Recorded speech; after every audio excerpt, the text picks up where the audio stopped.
A common reference point for measuring a Minecraft world's progress is the first 1,000 days. From punching your first tree to defeating the Ender Dragon, nothing in hardcore Minecraft is ever like the start of a new world. And today I'm excited to show you my first 1,000 days in hardcore Minecraft. So let's go. This is easily the best world I've ever made. It's the best world I could have possibly made. During the first 1,000 days, I've built 55 farms, auto storage for every item in Minecraft, 16 automatic potion brewers, rolled trades for over 40 villagers, mined over 250,000 stone blocks, made 17 sets of enchanted netherite for each armor trim in the game, and built 5 main builds for my fantasy Asian city. Let me answer a few commonly asked questions before we get into this. Number 1, the seed is in the description. Going into the world, I knew the seed had a double village next to a cherry biome. That's all I really knew about it before starting. Number 2, all the farm links will be in the description so you can check those out. And no, nothing is cheated in or in creative mode, and I do have proof for basically everything I've done in the world. During the episodes, I'll occasionally pause them to give a bit of extra commentary on certain key moments, so look out for those. They weren't in the original episodes. Everything else will be included as it was during the episode's original upload. I have huge plans for this world, so please help me hit the 100,000 subscriber Dragon Egg drop goal and join us on this journey. Like, subscribe, comment, and I'll see you at the end of the video. Oh, hi. Yeah, this is definitely not my mushroom island. We'll have to talk about that. But right now, let me distract you with this brand new world and a brand new start to my 120 hardcore Minecraft adventure. Also, where am I? Yeah, I can do something with this. Hi! You found my new hardcore world on day 0, and I still have nothing. I have no armor, no elytra, no house. I haven't even punched a tree yet. Let's go punch a tree and see what the first 100 days brings. So maybe you're wondering what happened to my old world. Well, I've been running 2 concurrent hardcore worlds for the better part of 10 months, and without getting into too much detail, that isn't fun. So I want Minecraft to be interesting and fun, and I'm going to build a world I can be proud of, and you're hopefully going to join me on this adventure. I'm putting serious stakes in this world, and only one rule. I'm not allowed to delete, quit, or stop this series until I see the game over screen. Which we almost just did. I'm going to build some of the most overpowered farms to allow me to world build and create an epic fantasy landscape unlike anything I've ever done before. Let's get into this. Day 0 starts pretty much how it had to. Lock up the local villagers, steal their food, take the food they graciously allowed me to have, borrow my first bed. I do like to lock up as many villagers as I can. Not only am I keeping them safe from zombies, but it feels good knowing I'm not the weakest or dumbest thing in this new world. One cherry boat later and I'm headed over to another local village. These guys are fighting for the privilege of my protection. See, I'm not evil. Yet. I decided to make this church my temporary home. It needed serious renovations just to walk into the front door. You've already seen the thumbnail, so you know I'm not living in this pile of cobblestone for very long. But as day 0 came to an end, it did give us a nice view of the town. After planting my first sugarcane, I got some much needed rest. This protection racket is exhausting. Early on day 1, I collected farm animals, starting with these chickens. And yes, the second day of Minecraft is always day 1. I don't make the rules. I expanded my sugarcane plot and cleaned up the village. Yep, your boy touches grass. Chickens are okay XP, but cows are much better food, so I lured them into this pen, then grabbed some sheep. My first adventure took me up the hill, and when I look back, well, this valley's gonna look amazing soon. I'm still running around like a day 0 noob out here, so it's time to get armor and tools. Then I spotted this stony peaks. 3, 2, 1, let's go.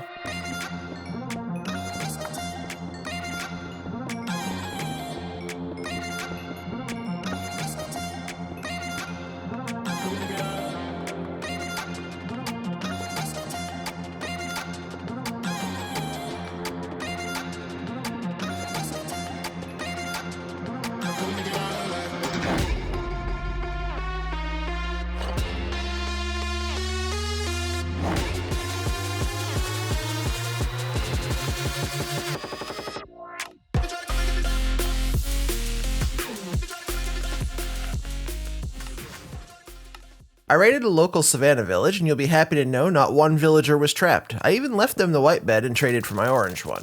Bamboo's now a wood type in Minecraft and one that grows incredibly quickly, so I nabbed some of this. Let's head home and get it planted. I'll turn the bamboo into sticks and sell those for early game emeralds and then level up other villagers. My next priority was blocks to build with. At the moment I have nothing. I can't build a whole lot with no blocks, so I dug myself a mine shaft all the way down to this.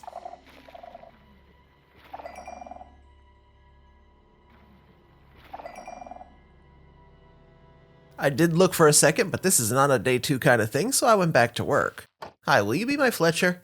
After seeing that ancient city just below my village, I bought 2 bows. We're gonna set up a quick sheep farm and get all the wool we could want before exploring down there. I also asked this guy to be my cleric so I could buy redstone. It'll be almost zero shock to anyone who knows me that I'm going to build Ianxofour's sheep farm here. I love his farms for early game and even a bit later sometimes. This one's ridiculously simple and will generate more than 50 stacks of wool during this video alone. I'll also get to use the new cherry leaves. I need quite a bit of this sand for glass. I'm glad I got that coal earlier as well. This simple wool farm relies on a single redstone torch and one redstone dust to create a burnout clock that will shear the sheep with 2 dispensers that face opposite ways above. The 6 sheep per side barely get pushed into the shear's range, and it's super efficient. I also built it with basically dirt and leaves, which is nice. And this guy wouldn't shut up. A bit of water, some storage below that, and we're done here. Inside you can see the sheep eating to regain their wool and then the burnout clock firing to shear it back off. Shears and hoppers cost me most of the rest of my iron, so it was time to move on to another farm, again designed by Ianxofour. I love building his early game iron farm, and while I wish I had the flat space for more than one module of this will get me through for now. All the farms I use throughout the series will be linked in the description, and while most of these early game farms will be destroyed and replaced with far better options as I grow the world, I don't have the resources to build those better options yet. This farm costs a couple logs and 1 hopper. I can afford that. Do you see my mistake? I got a zombie into the farm pretty easily, but I forgot the boat. So, zombies despawn if you get too far away from them and they aren't name tagged, holding an item, or in a boat. Yeah, and he's gone. So after getting lava, I added that to the kill chamber and then thought maybe I should add the boat this time. Once again, this went fairly smoothly.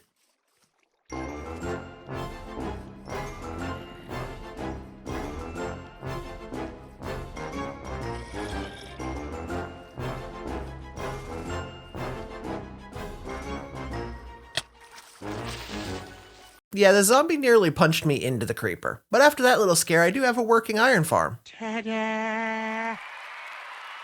With a few necessities now in place, I took my talents to the south beach, above my village, where I wanted to put a villager breeder. I have a few villagers to start with, but I'm going to want, I don't know, something like 30 more for now. I want one of each of the smiths, weaponsmith, toolsmith, armorer, and that opens up diamond tools and gear, and they trade my iron from the previous farm. I also want to move my Fletcher and Cleric and eventually set up all the librarians I'll need for things like mending, unbreaking, protection, and efficiency, and the bow enchants like Power 5 and Infinity. Add in Silk, Fortune, yeah, I just need a lot more villagers. This breeder's pretty standard logical geek boy design that most people use, and other than the glass, it's pretty cheap to get started. If you're unfamiliar with it, we'll put 2 villagers inside and one will be a farmer. He'll harvest the crops and share with the other villager, they'll see the trapdoors to the beds, think they can cross over, and because there's 4 beds, they want to fill it with 2 more people. So they're going to breed in here, they have infinite food, and the baby will try and sleep or jump on the bed, falling into the trapdoors. Baby villagers will then get sorted out and sent to a holding chamber where I can move them anywhere else in the world. That seems to be working now, so I need a temporary place to put these villagers. I want to build them their own villager trading hall later, but my goal today is to build myself a home. Theirs can come later. That means I need to clear a space here in this field, dig some holes that are 4 blocks deep, put the workstations at the bottom and trapdoors just above that.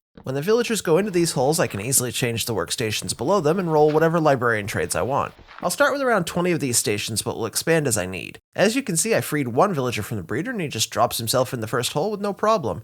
I'll just cover him up like this. Then it's time to move over the Fletcher and the Cleric. When I can't move the villagers easy with workstations, I just move them with beds. This is sometimes the easiest way as it always drops them straight into the hole perfectly. Then I can start, first with the toolsmith. I have to get through the first few trades and that opens up iron.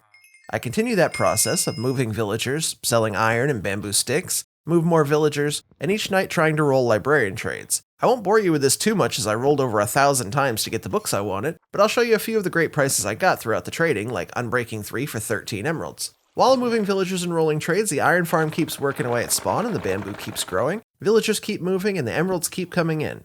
And yeah, villagers are extremely overpowered in early game Minecraft, but that's okay. This whole world is going to be extremely overpowered, so starting out strong isn't my top concern.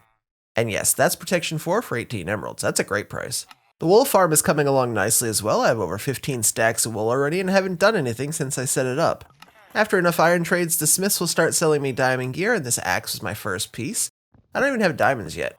So I repeated this cycle every day for a while. Move in villagers, collect iron, move in more villagers, and roll more trades, including Infinity for 6, and Fortune 3 for just 16. Once I had Infinity, I tested it out by knocking this skeleton into the water, and then finishing him off for one of my favorite advancements, Sniper Duel.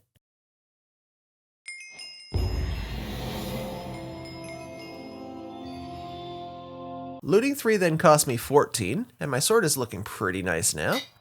I also leveled the farmer up to golden carrots in case I run low on food. I don't want to use golden carrots, but I wanted a backup just in case. Then I tested my looting 3 sword on these cows. That worked fine. For my main base, I want to be using cherry wood and dark oak with some spruce and lighter colors mixed in. I found this dark oak forest and brought home the sapling so I can continue to do the work there. Leveling the cleric up then gave me access to ender pearls, and now we're on our way to being able to find and defeat the ender dragon. Thorns 3, Protection 4, and a whole new group of librarian trainees was next, and they gave me sharpness 5 and efficiency 5, so I thought I'd better head into the nether and keep things moving along. On my way to find a lava pool, I noticed this shipwreck, and I'm glad that I looted it. I jumped into the back here and found my first armor trims in the world. Those are my first 120 armor trims, and the other end of the boat had 2 more. Eventually I found this lava pool and my luck couldn't have been better. Okay, maybe it could. Everyone talks about their best start or the perfect start in their hardcore YouTube series. What does that mean to you? To me, it felt like I wanted to settle into my new world, build a few farms, get enough gear, and before the end of this video, my own place to call home. If you look back at my older series, I actually built my home in episode 2 of both. I fought the Ender Dragon in episodes 4 and 6. Today I'm smashing those goals. I'm doing all of that in this very first episode with a bigger and better starter base than I've ever had in any Minecraft playthrough. This is my best start. But first, I had to find a fortress. Or rather, it found me. How am I in a fortress here? A number of people were upset that I simply walked over a fortress here, but I didn't. I knew the fortress was nearby, but my confusion in the episode was how I was in it when I couldn't even see it. I knew approximately where it was from using common speedrunning tactics to see which direction had a spawner. It's not that hard to do, but it made a lot of people question what I knew already. Trust me, I would have chosen a much better nether spawn if I knew what this one looked like. It's been awful for the whole 1000 days. So to clarify, I had an idea there was a fortress nearby. I had no idea where, and I didn't understand how I was in it. I had no idea. I dug around for a bit without finding it, but eventually popped out in this corridor. This wasn't exactly close to me, but oh well. I found a blaze spawner pretty close, and after protecting myself from any falling mobs, I went to work.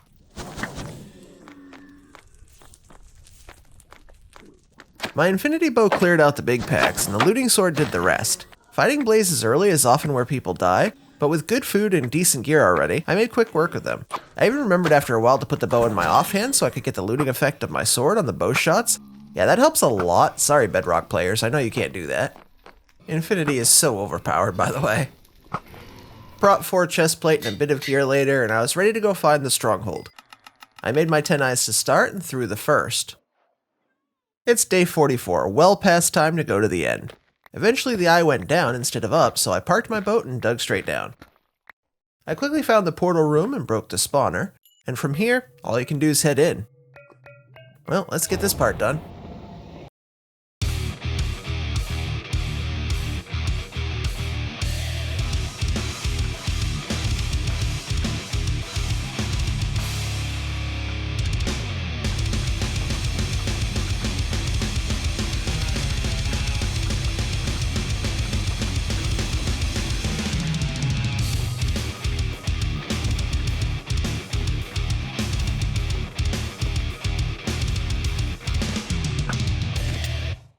The Ender Dragon may be the least impressive final boss in any video game. I'm way more scared of the Enderman, so I may or may not wear a pumpkin for this fight most of the time, but either way, that's done now.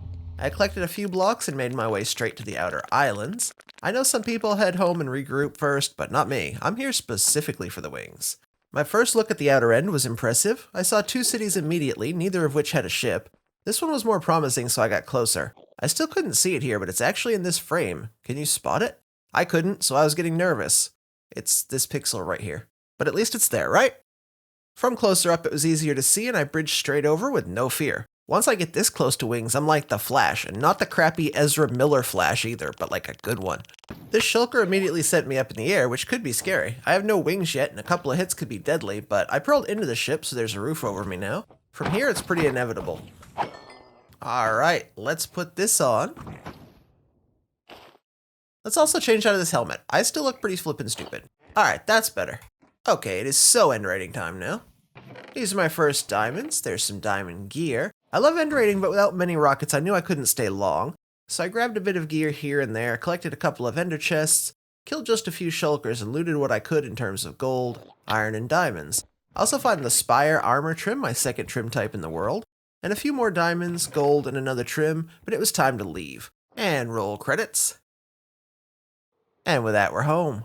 I did waste 1 extra rocket here, but I really wanted to see everything from above for the first time. I really love our 2 villages and can't wait to make this area beautiful. I forgot an anvil on my trip to the end, so I couldn't add Unbreaking and Mending book or name the Freedom Flies until I got back. Now I'm in desperate need of rockets. I have plenty of sugarcane from all my chores around the base over the first 50 days, but it's time to fly, so I tamed some cats and built a very early game and super easy creeper farm. I'll replace this literally next episode, but I knew I couldn't build a better farm today, so this will have to make do. Yeah, I'm poor still. This design of dirt and mixed trapdoors is my version of shabby chic.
I'm trying to make the best of every day in this world, so I moved the bamboo farm to the top of the creeper farm so I could be AFKing both at once. I also built a small tree farm platform at the AFK spot so the trees could grow while I waited. When I tell people I used every moment I could in this world, this is kind of what I mean. I built a temporary tree farm at my AFK spot so I could mine logs while I got gunpowder. I also paused every time I needed to think and not play. I logged out of the world if I didn't know what project was next. I really maximized every minute of nearly 300 hours of playtime. Doubling and tripling up my AFKs in my downtime really helped. While the farm worked, I chopped and collected, passing a couple of days this way and getting enough gunpowder and wood to start thinking about my home. This spot near spawn with the cherry grove is where I want to begin building.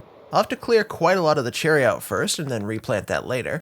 So during the daytime, I would take down the cherry trees, and at night, I'd fly up to the creeper farm and AFK that while chopping spruce and dark oak up there. Early game chores never really stop, so in between we have to check the iron farm, feed the chickens and cows, and work on villager trades.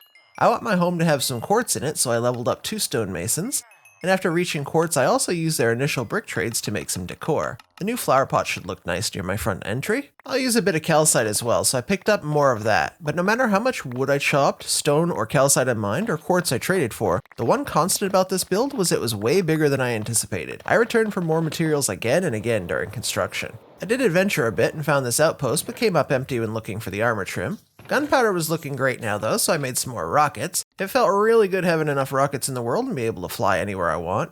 Now let's do some grindy work so we can build.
Let's pick it up from here. My starter base, as you saw in the thumbnail, is going to be a 6-story high Japanese pagoda in dark oak and cherry wood with a large stone base and pink lanterns throughout it. All of spawn will actually be an East Asian themed area, not all Japanese though. I'll mix in some Chinese, Vietnamese, and Indonesian architecture as the series continues. Because it's fairly different, I think I'll put Indian style builds in a separate area. Pagodas were originally reliquaries, housing the Buddha's ashes and evolving from a simple mound of dirt in the ground to more of this watchtower look. My take on it here isn't really a traditional pagoda because of its even number of floors and modified roof sizing, but it's a bit of a fantasy flourish on the traditional design. The stone base I'm working on now was a common way to hold up and solidify a central pillar of the pagoda, but I'm keeping it here because it'll house my main storage area over the next few hundred days. Let's get this going.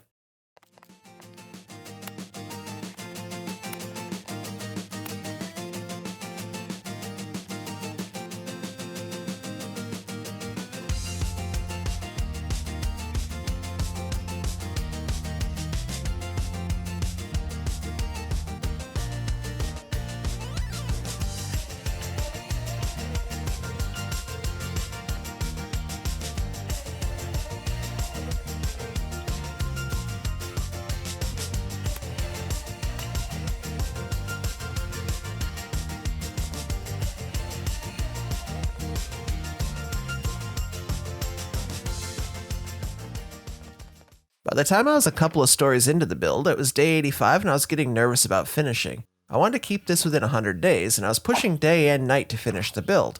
Night, however, means a lot of this to deal with. And that's when we almost lost everything. And there are all my materials, lying on the ground. Some are gone, some are safe. I quickly slept, but it was too late. The damage was done, and now I'd be rushing even harder to get everything done within the time. You can't really see it very well in the clip, but I put my shield up at the very last split second, or that could have been much worse. I still don't have full Prot 4 armor. I decided to move everything indoors where it was a bit safer, so after putting as much into the chest as I could, I moved it quickly inside. This whole interaction cost me a full day though, as you can see the sun setting again while I work. Not only that, but some materials were lost and I'd need to farm even more. I added a front door and made the entry more secure, and then got back to work.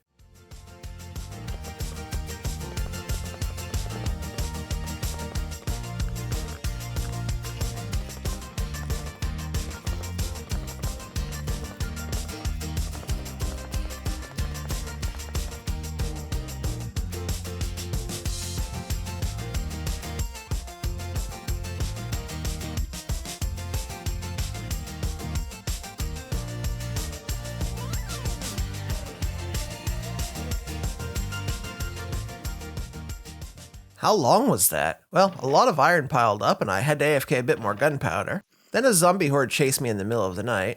But all I had left was to detail the build. Some window shutters and frames, the hanging lanterns, a bit of extra window cover, and after inserting some glass and other final touches, it's looking pretty great up here. And now for a bit of landscaping. I'm going to bone meal these lilacs to get a bunch more, and then surround the stone base with lilac and sugarcane. I also added a water trench around the house and the base, so I need to fill that with water as well. And here's how my home looks with just a bit of the early landscaping done and my shaders turned on. While I was working on this project, I showed a few friends of mine how it was coming along, and while the pagoda design is mine based on work by others who've come before me, one of my friends, Dame the Dime, was helping me do some planning and suggested I put a couple of large Eastern dragon statues out front. We built in creative and chatted for a couple hours, and he built these amazing dragon statues and told me to use them, so thanks to Dame for my housewarming gift. His link will be in the description as well, and he had one of the longest hardcore worlds ever before recently starting over, so you should check him out. This is how far I got in just 100 days. I completed the wool farm, the iron farm, villager breeder, 30 villager trading hall, killed the dragon, built the creeper farm and my pagoda, plus the basis for these two statues. Let's finish it up and show it all off.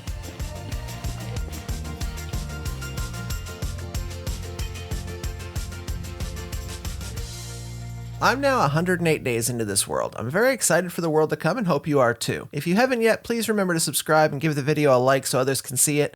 Let's take a look at the final build.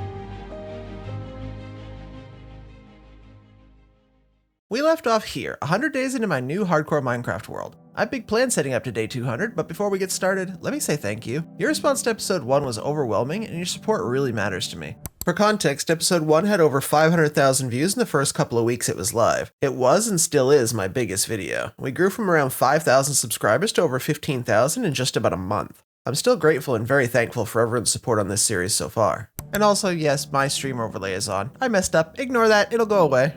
My big plan for this episode is to build a huge flushing mob farm, which will give me all the mob drops I could ever want. But we aren't ready for this yet. I also want to build this, but you'll have to wait until the end of the video to see it. First, let's go to the Nether. I have so much to do. I need a beacon, so first I need wither skulls. Like that one. Actually, let's back up. My plan for today's episode is to leave the early game. To me, the early game is when you struggle with basic resources, including food, gunpowder, sugarcane, and blocks. You haven't quite broken free from the I can't do this until I do that yet routine. I ended last time with nearly no blocks, some but very little gunpowder, and the shortest end raiding session I've ever done in my life because I had no rockets. But wings mean flight, and flight means exploration. Exploration then opens up things like armor trims, like this rib trim that I found while collecting skulls. And rib is actually my second favorite trim in the game. My favorite is silence, the rarest and hardest to find trim. It spawns in ancient cities but has just a 1% chance of spawning. That can mean taking on 4, 5, or even more cities to find it. I'd be lying if I said I wasn't keen to take on the ancient city I already found to test our luck, and I know a lot of you are hoping I'll do that today as well. We have 3 skulls, let's quickly kill the wither. I will beat one in the open later, but for now, I just need this one dead. A dead wither equals plenty of blocks, and that's our nether star there. After the wither was dead, I decided to take a quick but still somewhat unprepared look around the ancient city. Maybe I can get lucky here. Or dead, probably one of the two. As long as I'm quiet, I won't set off any shriekers though, and we can spend a little while looking through the chests down here. I also tried to clean away the shriekers where I safely could. The deep dark without night vision is a scary, unsafe place, but if you're careful, you can find some pretty decent rewards. In the second chest, I found 2 enchanted golden apples and Swift Sneak 2. What a great start! But a few uneventful chests later, I made my first mistake.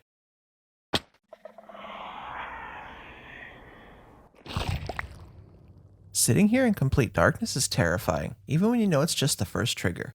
You can trigger 3 of these without any issues, but on the 4th, well, run. With the darkness effect over, I moved on, and immediately made another shrieker angry. Now I have to be much more careful here. So I took my time. I made sure everything was overdone in wool, blocked everything that I possibly could in. I'm not going to make any noise whatsoever. I'm even going to go around these, block it all in completely, just like that. I'm even going to go around the back here. I'm going to block all of this in.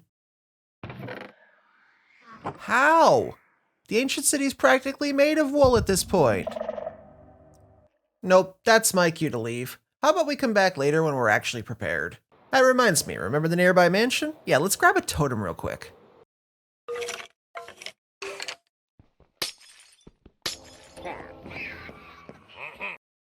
Vexes are my least favorite mob, but I find if I just find this guy in a room by himself, I can just shoot a couple of times, take them out if they get in the way, kill the evoker, and there's my totem.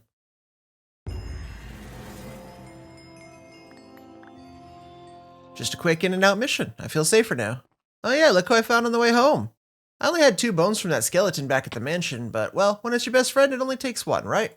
And now I can say, welcome to 120 Loki. If you don't know Loki yet, look at my channel banner. He's a familiar friend in this empty new world. What's your favorite thing in Minecraft? Don't say fall damage. Don't say fall damage. Okay. One of my favorite things is end raiding, and last episode we didn't have enough gunpowder to properly end raid, so I hardly have any shulkers. I want to organize my ender chest and be able to carry all the blocks for this farm, so it's time to head back to the end and do a proper end raiding session.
That feels better. Let's go home.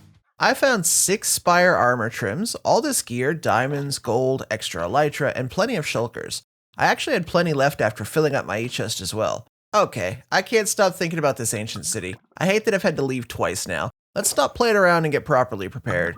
A few extended night vision potions, a hoe, tons of wool, that should be all we need. I'm also going to clean out as much of this ancient city stuff as I can so we can move freely around the city.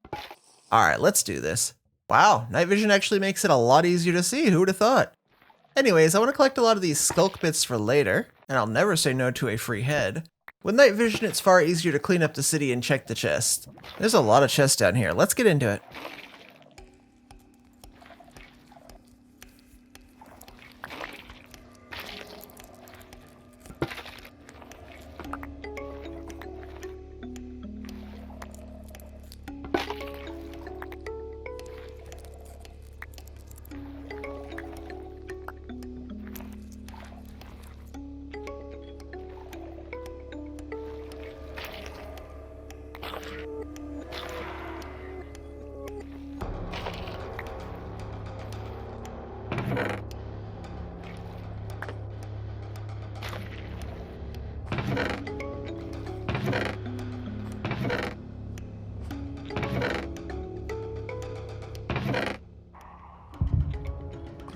Well, that's one mistake. It was hiding in this hallway over here.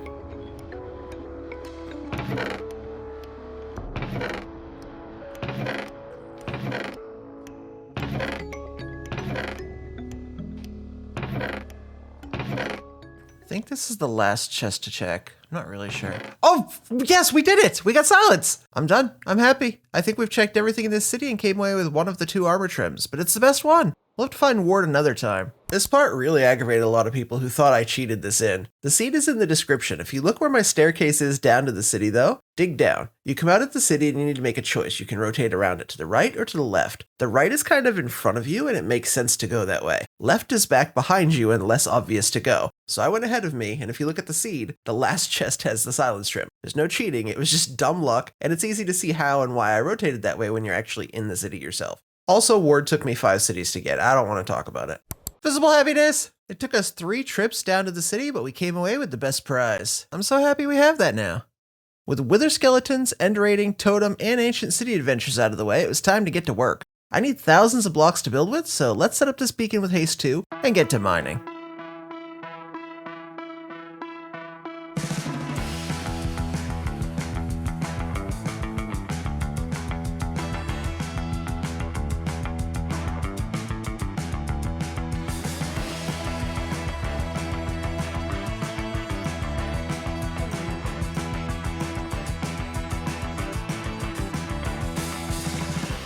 Okay, that was kind of grindy. I'm not ready for that yet. Adventure break time.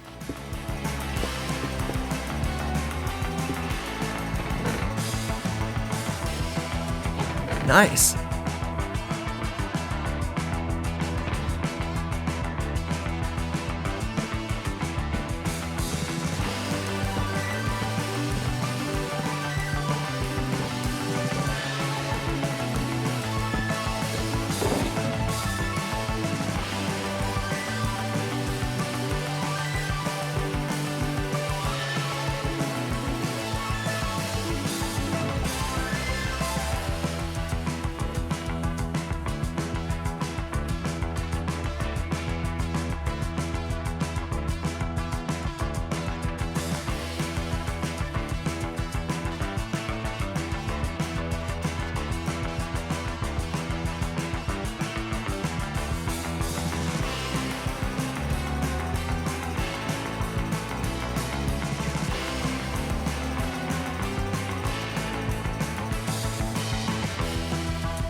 I'm only building 2 farms today, and one is this small honey farm. The honey will be used to align the mob farm drops in the water stream so they can go over each hopper and fall in. I've also been trading for redstone, killing spiders, and trading bows for dispensers, and then I hit up the nether for quartz where we found our first pieces of ancient debris. This is Ianxofour's simple honey farm. I'm just doubling the size, and yes, I put it in spawn. It's both great at spawn and completely breaks. When you put this farm at spawn, bottles get ejected out of it and then despawn because it's loaded. Unfortunately, that's just the cost I'm going to pay for not wanting to babysit the farm for now.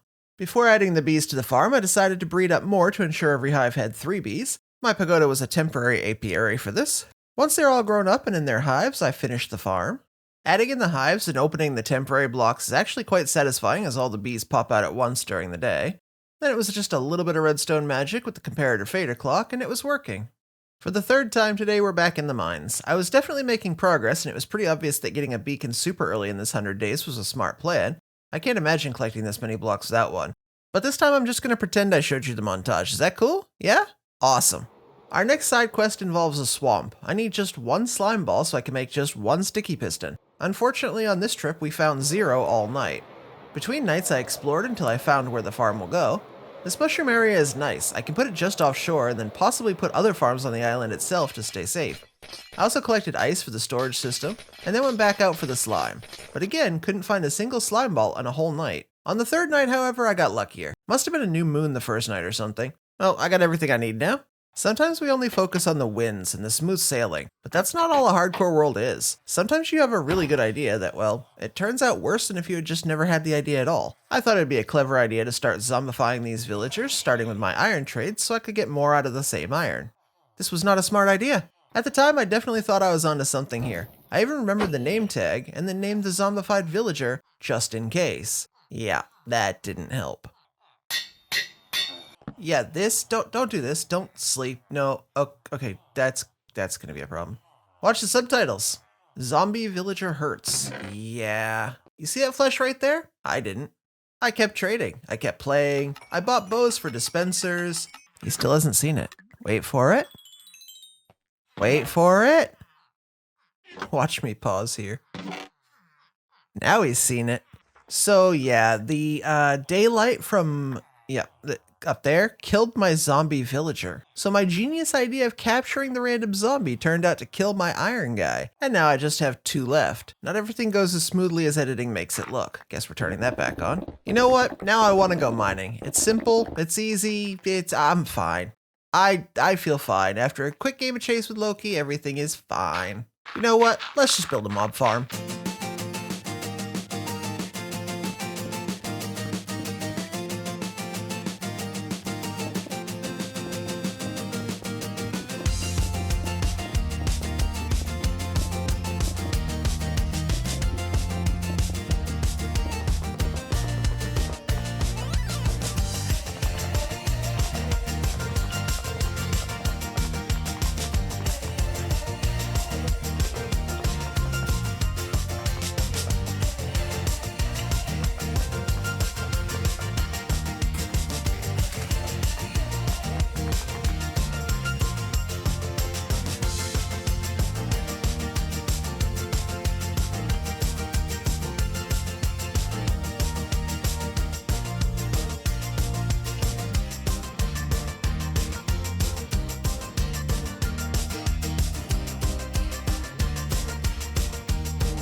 All 40 platforms are built, the storage and roof are in place. I just need to finish up a little bit of redstone, add the water buckets and storage filters, and then set up the AFK spot. I'm using Tweakaroo here to show you how this looks. There's a 128 block radius bubble around me, and this is the only place in the world that mobs can spawn. The only thing that's in this bubble is the farm itself, and the storage and such is not spawnable, so the only place that they could possibly spawn is on my platforms. This is a quick time-lapse look at what it looks like when I'm standing up top at the AFK spot. I don't think we're ever going to need mob drops again. Gunpowder, bone meal, string, spider eye. I could potentially add trapdoors to make some of the platforms creeper only, but for now I'll leave it as a general mob farm. And here's the loot pouring out. It's a very constant, consistent stream of goodies being filtered and sorted. Let's take one last look at this before we move on to our final project of the day. We have 7 stacks of gunpowder. I was AFK for like 5 minutes. Okay, that works. On my flight back down, I saw these glow squid. What's that? One more sidetrack for the day? Sure.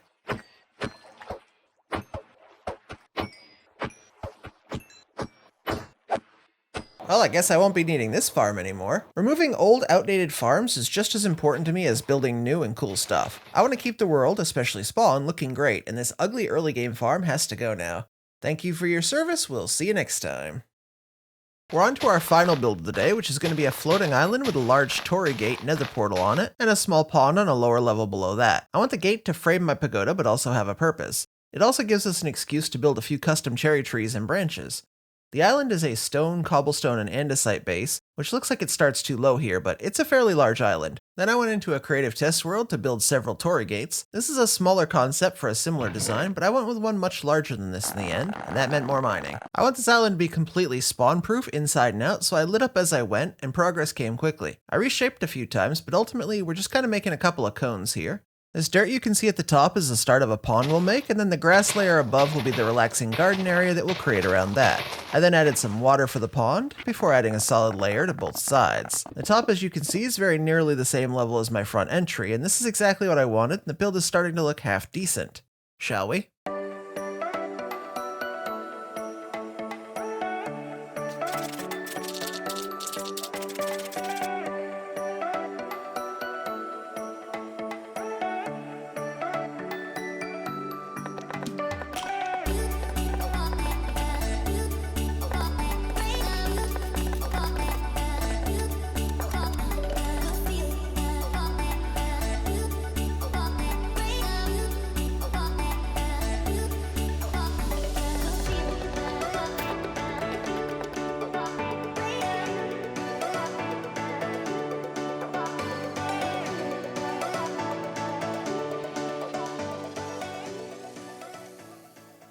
So this is how it's looking from my front door, and this is how it's looking from the Torii Gate.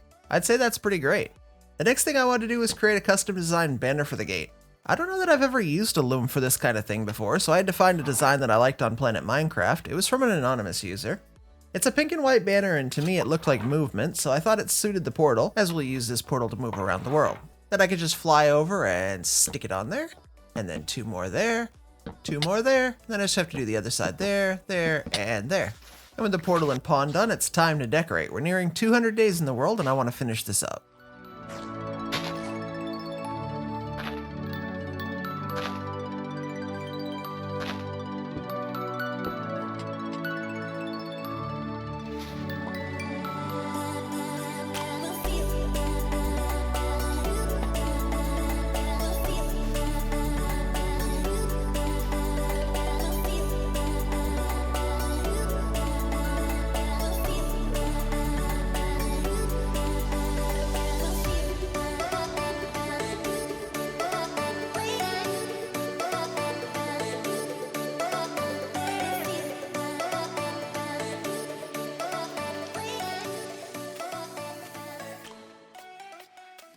This portal's going to be great, but I'm not letting it connect to our crappy old basalt delta portal. Someone thought I lived in this biome on purpose, by the way. Yikes. Again, things aren't always smooth. Sometimes editing just helps it seem that way. If I'd cut out this lava flow, you'd think getting to the roof was easy.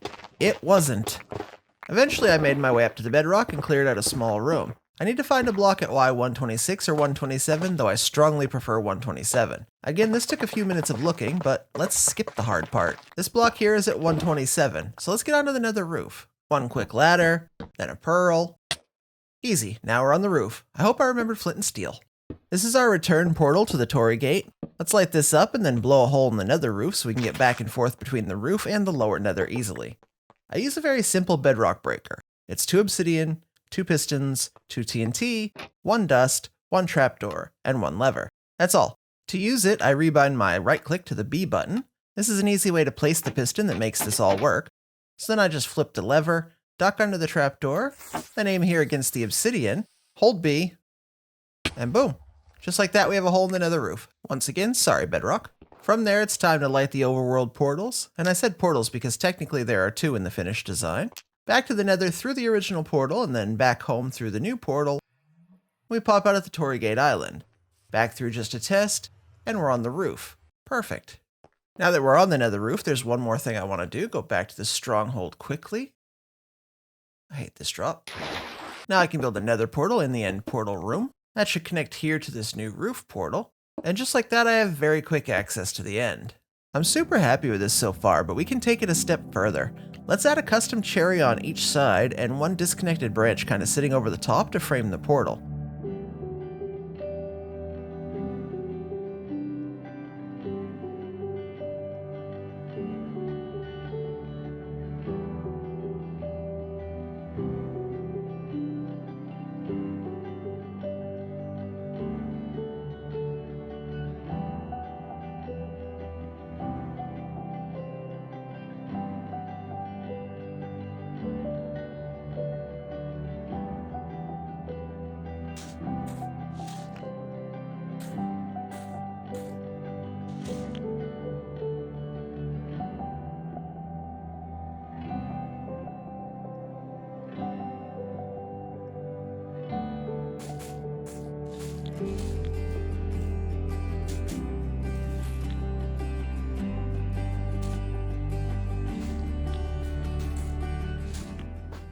If you want to improve your own custom trees, I've added a link in the description to a new tutorial by one of my friends. He's a very serious builder and much better than I am at this, so check him out. Let's finish off the build by improving our front path. A few pots, some cherry saplings, and pink petals lining the path should help. After a few more adjustments to the leaves to make the shape nicer and a bit airier, this is where we're at. So today we got wither skeleton skulls, killed a wither for a beacon, raided the ancient city, found the Ruben Silence trim, got our first totem, found and brought Loki home, end raided, sorted and color-coded our ender chest, built the honey farm, built the quad flushing mob farm, and the floating island Torrygate portal. And this is where I thought I was done. But I'm not done. It's the trees. I hate them. After looking at the trees, looking at Mr. Matt Ranger's tutorial, looking at the trees again, I can't leave it this way. I hate them. I was done editing the episode already, but let's do this right.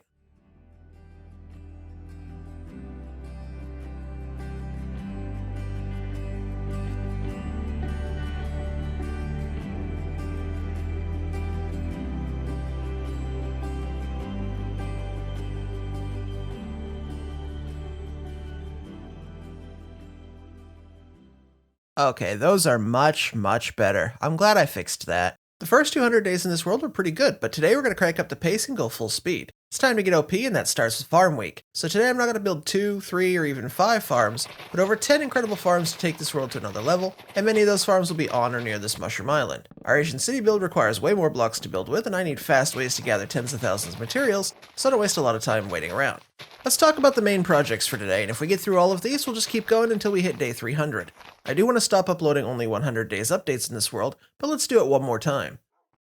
Let's start with a tree farm. Obviously, we're going to need thousands of spruce, acacia, cherry, oak, and other logs to grow the world. And then next is a wither skeleton farm. Beacons can help you play faster and also stay safe. I have mending on all my gear, but no good XP farm yet, so a guardian farm will solve that problem.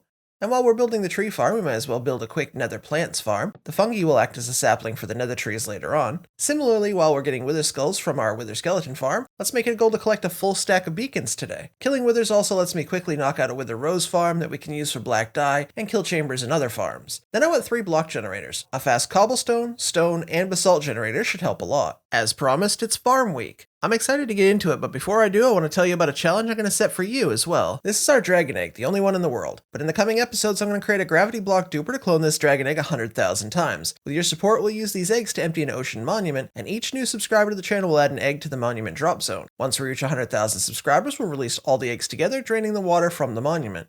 But for today, this is our to-do list. I'm going to prepare shulkers for each build and get started. Future Rad here. This is not our whole to-do list. I had a bit of time at the end, so we're going to also add a slime farm, lava farm, and a few small projects before this 100 days is up. A lot of today's farms are by Ianxofour, so I'll link his channel in the description. Ian builds some amazing early game and even mid game farms, and when I start getting into later game builds, I'll have to go away from having a majority of Ian's farms, but for now, they're exactly what I need. The first farm I want to build is one of Ian's. His tree farm handles almost every type of tree in Minecraft, as well as both mushrooms and both nether trees. I don't have a lot of random stuff sitting around though, so whenever I need a specific item like crimson nylium, I just head into the nether and grab it, and I nabbed this advancement as well.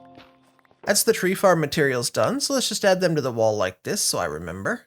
Next, I prepared the Wither Rose farm. This is a simple enough little machine, but I did need to collect a couple stacks of pumpkins for snow golems. And while I was searching for those, I stumbled over this jungle temple behind our woodland mansion. For some reason, my luck with these temples is awful. I almost always run into a creeper or two or a couple skeletons hiding in the lower level. Today I was lucky and saw no enemies at all though. The first chest rewarded me with 2 armor trims and some diamonds. Back at home now, and I also have this new snow golem friend. He's going to help us collect the 4 stacks of snow blocks I need for the Wither Rose farm. I don't know if this counts as a snow farm, but maybe. A few redstone components later, and now we have our Wither Rose farm ready to be built. I grabbed a lot of cobwebs here, but when I got to build the Wither skeleton farm, they were all gone, except one. I wish I knew how I lost those. Anyways, I ran into a trident throwing drowned and tried to get it off him, but he took it to his grave, so I'll have to do this again later. My distractions continued as I brushed the suspicious gravel and found some pottery sherds. And yes, no matter how many times you tell me, sherd sounds like the wrong word. I also saw this cool underwater lush cave and flew down in it. I'm glad I did. I was able to snag this yellow axolotl first, eventually.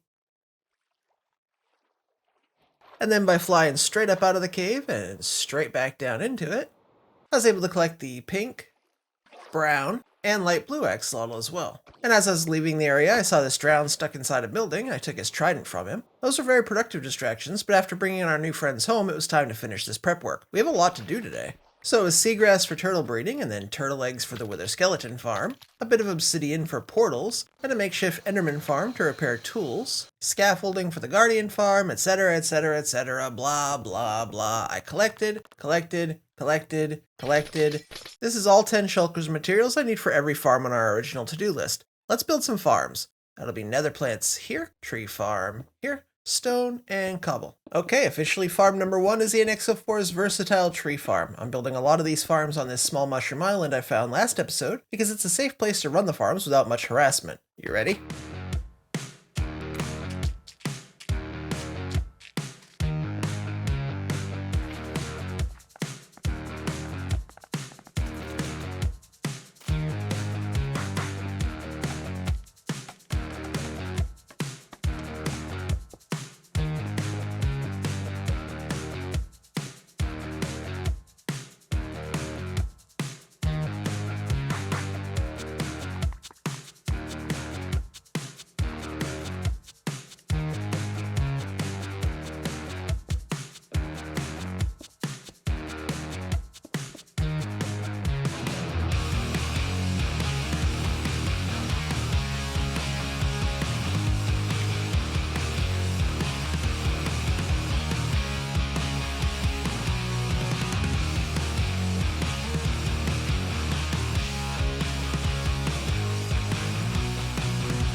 The tree farm is done and I need to keep moving. The nether plants farm design is by Nevermind Flame and is a very simple 2-sided piston design with a dispenser under the farm bone mealing the ground. In this case, the only 2 blocks we care about at bone mealing will be a crimson and warped nylium block above, resulting in only nether plants being created. This is a very fast farm and produces nearly enough excess and waste materials to keep running indefinitely. Let's kickstart that. As you can see, this farm is very fast and very productive. We can compost the roots and keep more than a half stack of both crimson and warped fungi for our trees later. With both of those farms done, let's at least run the tree farm and test that out as well. Our bone meal is very close. We can just grab some of this, fly it back over, and then transform that into bone meal, which will go in the chest right here. One more trip to the mob farm and we can take some of the bone meal and put it in the nether plants chest as well. I chose cherry for the test because obviously living in a cherry biome means I'm going to want to use more of it, but also the rates for cherry are very good, so just for any wood block that we'll need for things like chests, this is a great way to go. This is the duper working up top and blowing up all the cherry trees at the bottom. It's not the most efficient on bone meal for cherry, but the rates are just really good, so we'll sacrifice a little bone meal for fast logs. Like with oak, you can sometimes take a little tick of damage with cherry though, which is scary. It doesn't hurt, but it's just enough to remind you that you're using a TNT duper, and if it goes wrong, you're back to punching trees on day 1. Okay, let's finish up the test quick now. 3 stacks of logs in about 2 minutes seems to be working pretty well. Next up is our stone generator. I know some people smelt cobble for their stone, but I don't have a mega smelter yet, and it feels like a waste of resources to smelt cobble when I can make almost as much stone just as fast with this small little machine. I'll definitely need a beacon to make this fast, but my plan is to get a whole stack of beacons today, so this'll work. This is a double generator, so once I have a beacon I can clear out one side of my efficiency 5 silk touch pick, and then the redstone will push me back over to the other side so I can clear that one out. Back and forth I'll go with lava and water remaking the stone and the machine itself doing all the work. The redstone itself is a very simple setup with a couple of repeaters firing alternating pistons to move me back and forth between those 2 lines of stone. With the generator already built, I need to position myself between the pistons, and you can see how this will work. When I'm mining one line of stone, the other's being created with the lava and the water, then I get pushed back over to the other. That's 3 farms done and way more to go, so let's get into the cobblestone generator next. I'm going to keep this one super close to the tree farm and the stone generator, so that no matter which one of those 2 I'm running, I can always be running this cobblestone farm at the same time. This design is by Martin Demink and uses TNT timing to work. The waterlogged leaves and lava will form cobblestone, and that cobblestone will be blown up instantly by the TNT inside the blast chamber. Because everything is waterlogged, nothing gets destroyed except for the cobblestone, which is super handy. This cobblestone generator will produce up to 80,000 cobble per hour, which is insanely fast. There are faster machines, but none that are this cheap or easy to build.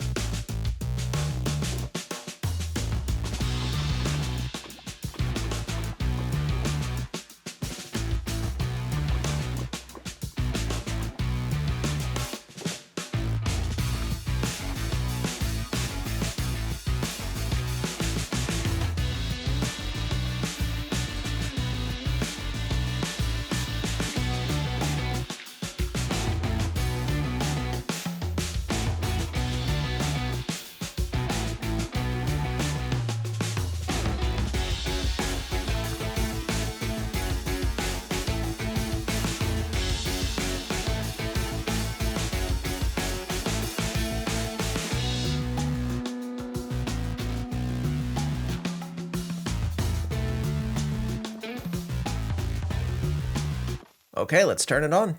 Inside the blast chamber you can see what I was talking about. The cobble gets formed between the water and lava and is instantly destroyed. It then flows out of the blast chamber and into our collection system. Later in the series I plan to shulker load these, but right now I don't have enough spare shulkers and no shulker farm. So yeah, for now it just goes into these chests. Okay, I moved everything out of the storage, let's run a quick proper test. This sounds so weird when you speed it up 1500%. Okay, a quick 5-minute test later, and we ended up with over 3,000 cobble in just the first 3 chests. The math checks out on the system, we're getting about 80,000 per hour. Before I leave the island, I thought I should run some oak through the tree farm and get a bit more wood. The island is looking much better from up here now. It's become our little industrial district with 4 very powerful, very fast farms all in one small area. Was 4 farms in 10 minutes fast enough for you? We're just getting started. I may or may not dislike doing the Guardian farm, but that's up next. I love the results, and this farm is one of the most over-the-top, fastest ways to get XP in all of Minecraft. But first I have to kill the Elder Guardians. It's hard to see what I'm doing here, but I'm placing TNT on the monument, a piece of sand on that, and then igniting the TNT. And of course trying not to die. The sand will fall into the TNT, and that makes it do blast damage to the monument. I need 3 holes in the structure to get in and start killing the elders. One is always on the very top of the monument, while the other 2 are floating around in the left and right wings. I'm very glad now that I found this trident earlier. It was very helpful in getting started. However, without impaling, it's not very good at killing anything. Eventually I knocked this top Elder Guardian completely through the wall, which was helpful. And once he was out, it only took about 87 more throws to kill him. Yep, we're gonna need impaling. Impaling 5 is one of the worst trades to have to roll for villagers in all of Minecraft. However, the trident already had loyalty, so I wasn't trying to re-roll it, and I only have 1. Eventually I did manage to get impaling, but it cost 64.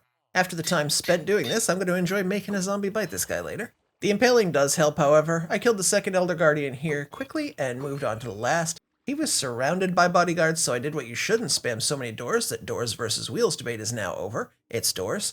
From my safe little corner back here, I was able to basically just play with this guy's feelings and smack him around a bit, and in the end the monument's now clear.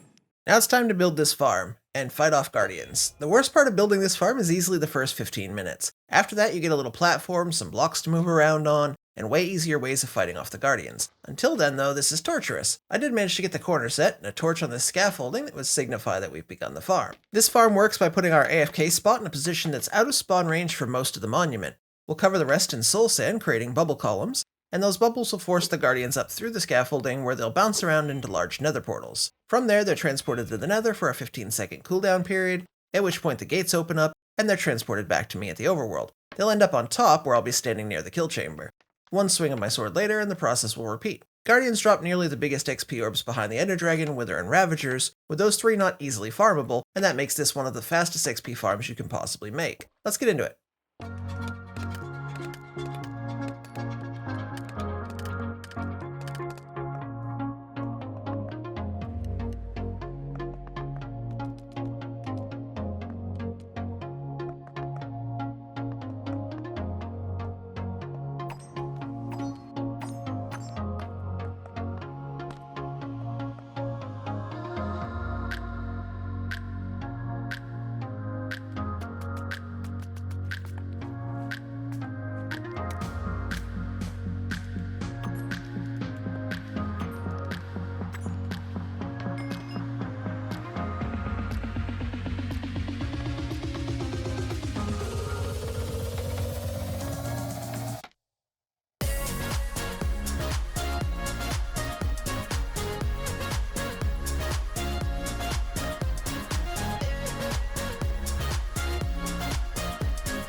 With the soul sand in place, the farm is now done. The guardians will mostly spawn in the soul sand area, get transported to the nether, then to me, and we'll see them come through above. Because the gate holds them back, they come through in these huge waves. Okay, this is the fun part now. Watch my XP level when I give them a bit of a smack. I'm going to start on level 16. I swung 1 time. Don't forget that. It's still going. Yep. 28, 29, let's keep going. 30, yep. It's still going. Remember, I swung 1 time. And 34. There we go. Okay, let's go again. Load them in. Take them out. Now that I have the farm, it's easy to forget the pain of building it. Let's use it just a little bit and forget a little bit more.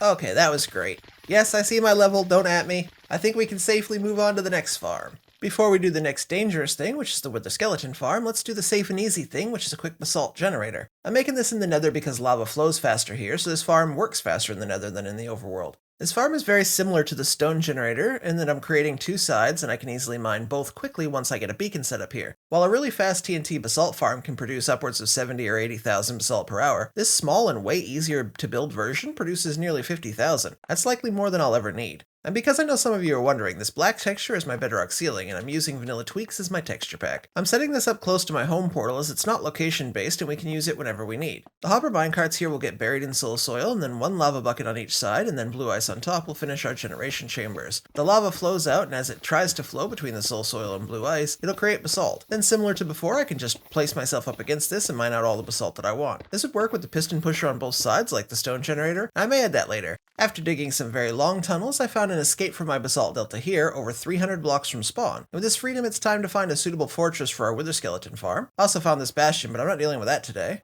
Oh, watch this smooth kill. I like that, that was nice. Okay, let's see what we have in our nether. No. No. No. Definitely no. No.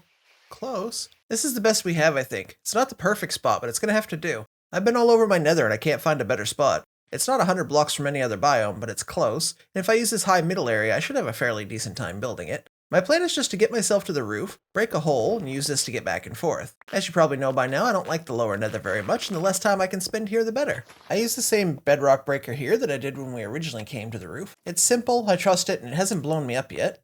The one thing that wasn't yet in my shulkers for this farm was nether bricks. I always assume I'll get it from tearing down a piece of the fortress I use, but in this case that's not an option. I'm using almost the highest part of the fortress in a very closed-in area, and it wasn't a great idea to stay there any longer than necessary, so I mined a bunch of netherrack, smelted it with lava, and tried to get as much as I could that way. However, that's slow. Very, very slow. In the end, I went back to the original fortress and spent a fair amount of time clearing all the bricks I could gather. That was faster, still tedious, but in the end, a combination of both methods got me all the bricks I needed. And we're back. Okay, I love Ianxofour's Wither Skeleton farm. I really do. It requires no spawn proofing, it can be completed pretty quickly, and within reason it's not overly difficult to do. However, the nether is my weakness in Minecraft. I hate being here. Most of my deaths in Minecraft have come in the nether. My last hardcore death was in the nether. I rarely die in the end. I rarely die in the overworld. So despite how amazing this farm is, I really don't like building it. This is also one of the very few farms that I'll make in the entire series that has to be built below the nether roof. So once we're finished with this, I'm only coming back for bastions, fortress raiding, and netherite mining. I'm aware my chests are in the wrong spot, by the way. I'll fix it later. Let's get this done.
So yeah, somehow I lost the cobwebs I had earlier. I needed to use this nearby mesa and desert to get more, and along the way I found this really cool pond and had to grab some coordinates for that. I could see coming back to this later. Distraction aside, finding cobwebs in a mesa is a fairly simple thing, so I grabbed a bunch more and headed back to finish up the Wither Skeleton farm. Those go here, here, and here, and then we're back. And on the nether side, we're basically done. I changed out Ian's design here for an iron door because this is hardcore and I don't want an angry piglin knocking down that wood one. And now we just wait. And once we see that first Wither Skeleton come through, we know the farm is working.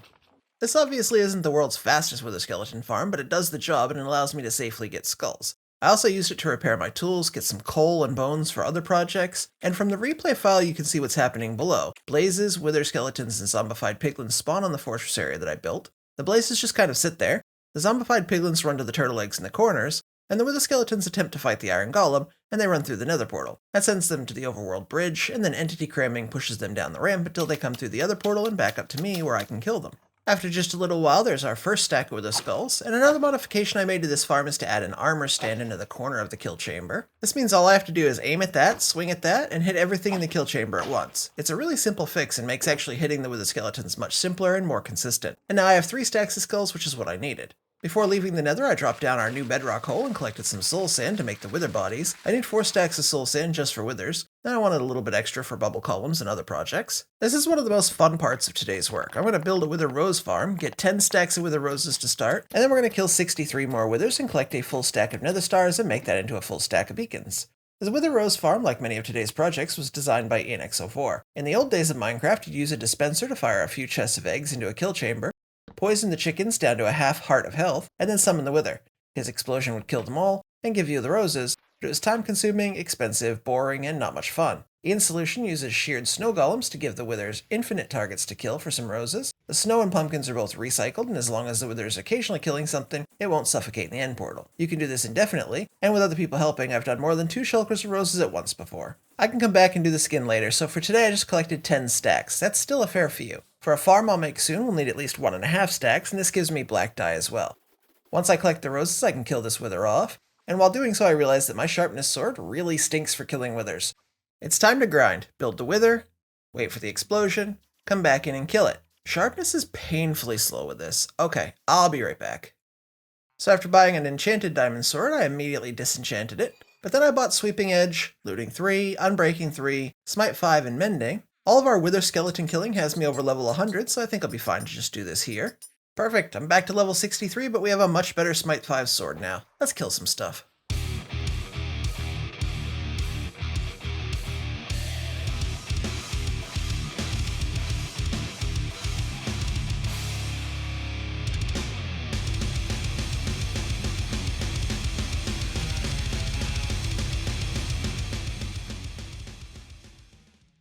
"64 withers down, 64 nether stars, and 64 beacons that need to be crafted.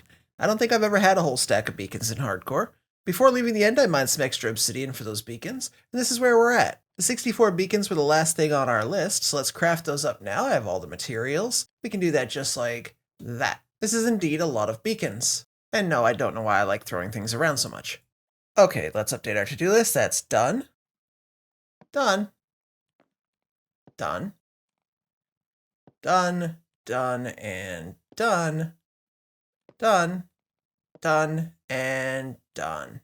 And of course we needed a couple of those beacons immediately. One was for the stone generator here. Let's get haste 2 on this, and I'll run the cobble farm while we mine a little bit of stone so I can properly show you how this works. Haste 2 is an amazing thing. This farm is incredible, and we can push F3 and T to do it hands-free. Using this while running the cobblestone farm is very overpowered. Either one by itself is pretty great, but together they make over 130,000 building blocks per hour. Anyways, back to the Guardian farm for a little bit of tool repair, elytra repair, and let's hit this for a little while. I'm now 270 days into the world. I completed all the projects on our to-do list, but I really want to see how far I could get by day 300 in this episode, so I've decided to keep going. I saw a really great slime farm design on an MD video, and when I tested it in creative, the rates were way better than advertised. I figured we need slime for things like the raid farm, lots of redstone projects, and I really hate collecting it by hand, so why not put together this farm and see how we go. Before the 300 days is up, I'm also going to attempt to complete a small lava farm, cocoa bean farm, nano crop farm, and reach level 100 again. This farm is by Sane Dragon and is meant to produce 7,000 slime balls per hour on average, and 12,000 on a full moon, with basically zero digging except the collection area. No slime chunks, no perimeters, just a good-sized section of flat swamp, a couple of spawn platforms full of mushrooms, and a very large roof that I believe carries most of the farm's efficiency, as this farm is very intense. This design is very similar to Ilmango's mushroom-based farm and doesn't use looting like Ianxofour's farm, but the rates of this farm absolutely destroy those two farms. In fact, after seeing this farm work, in my opinion, slime chunk and dig-based farms are dead to me. I've talked it up enough, let's get this built.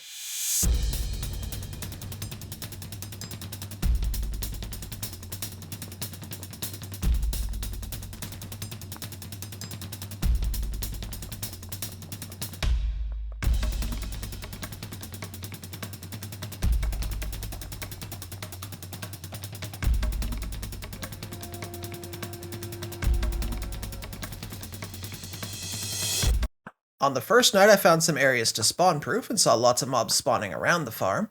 So I lit up some areas and cleared away the land where I could, and the rates noticeably improved. When I say noticeably, I've never seen a single dimension slime farm go this hard.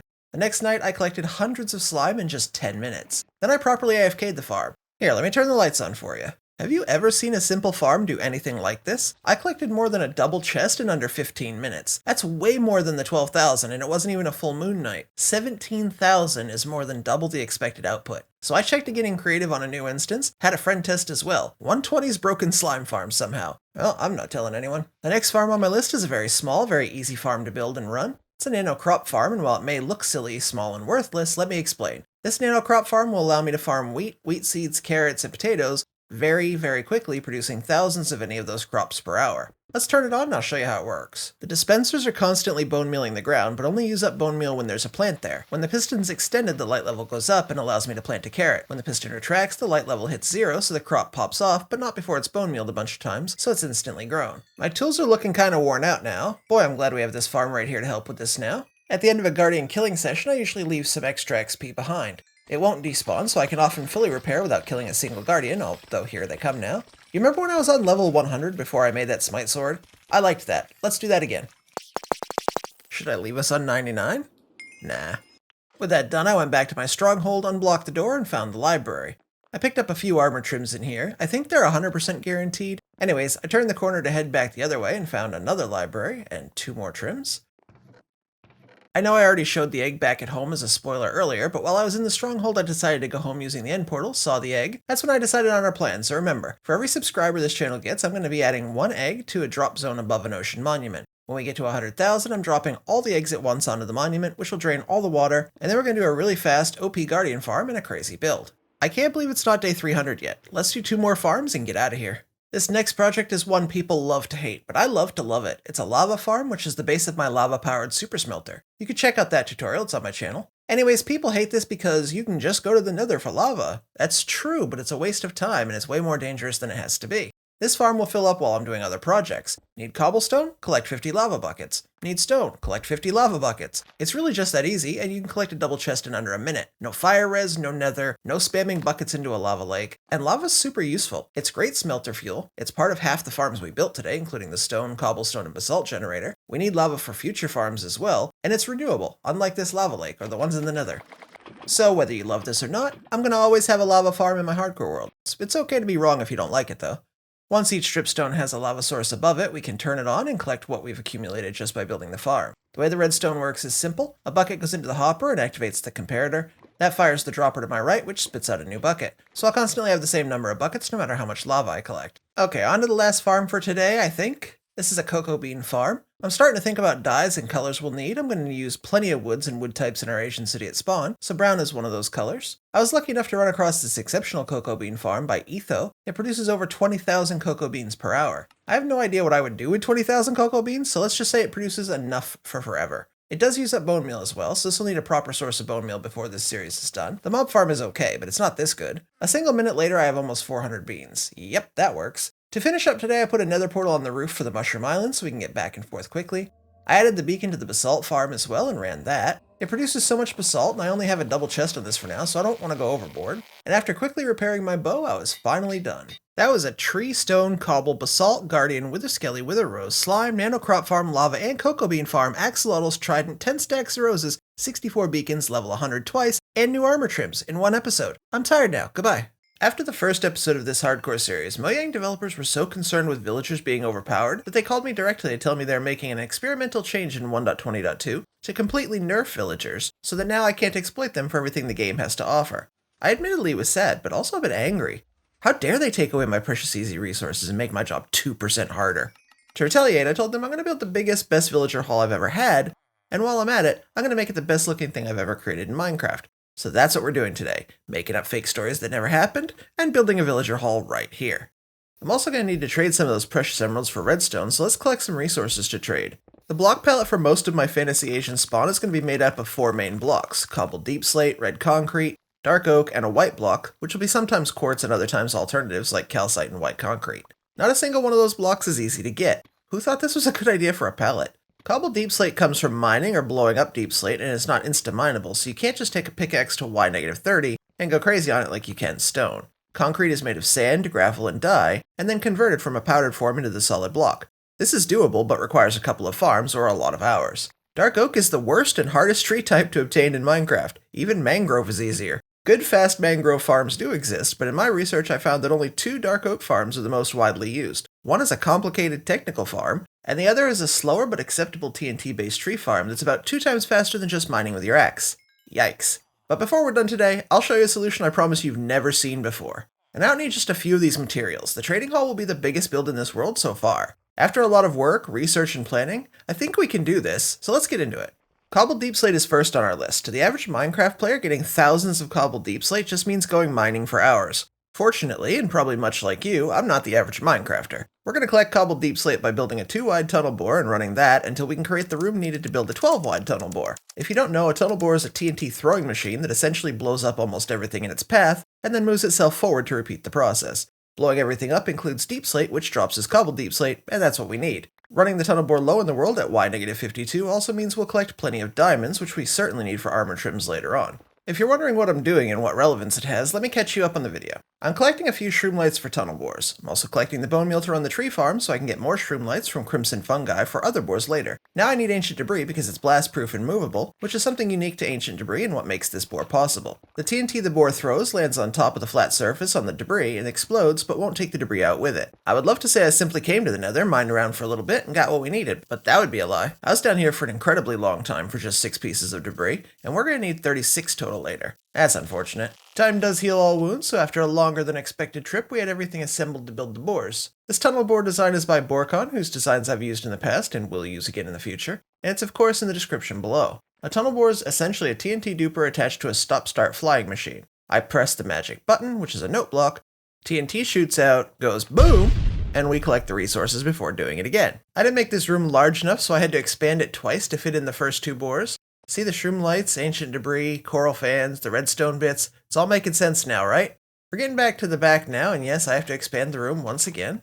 But the bores are basically done. I just need to connect them together in the back so they move as a pair, and then I'll build the firing mechanism, which runs down the left side like this.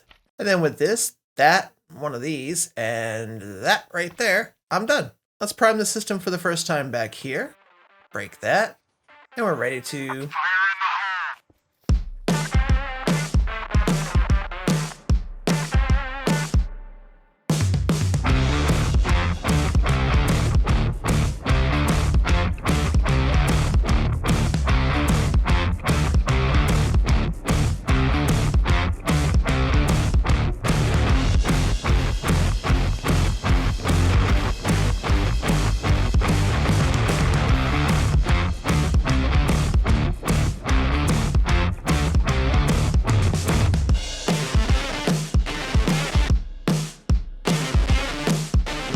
The first 2 bores are now done running, so I can take these pieces to be reused again later. You do have to kind of take the TNT out first, or the whole thing will go boom on you. And this is hardcore. Boom, when it's on you, is bad. The tunnel we created is now over 90 blocks long, which is enough to create room for the larger bore. The double bore is very useful, and you can easily get away with just this, but then you'd have to run it for a very long time. The wider bore is a more efficient one, and once it's built, it can save you hundreds of hours. It's also just way cooler to run a lot of those at once. Eventually I'll triple the length of the bore, but that's not a today kind of project. While repairing tools, I also moved a full enchanting setup to the Guardian farm where it's useful. I do a lot of quality of life improvements off camera, like expanding the storage on the iron and sheep farms, stone generator, and other small projects like gathering dyes or trading iron. Unfortunately, some people watching this aren't watching the tunnel bore, don't care about the villager hall, and have no idea what farms I made last episode. They're watching my experience bar, my tool health, how many rockets I have. This montage is how I got from level 102 to level 43, and I have to include it.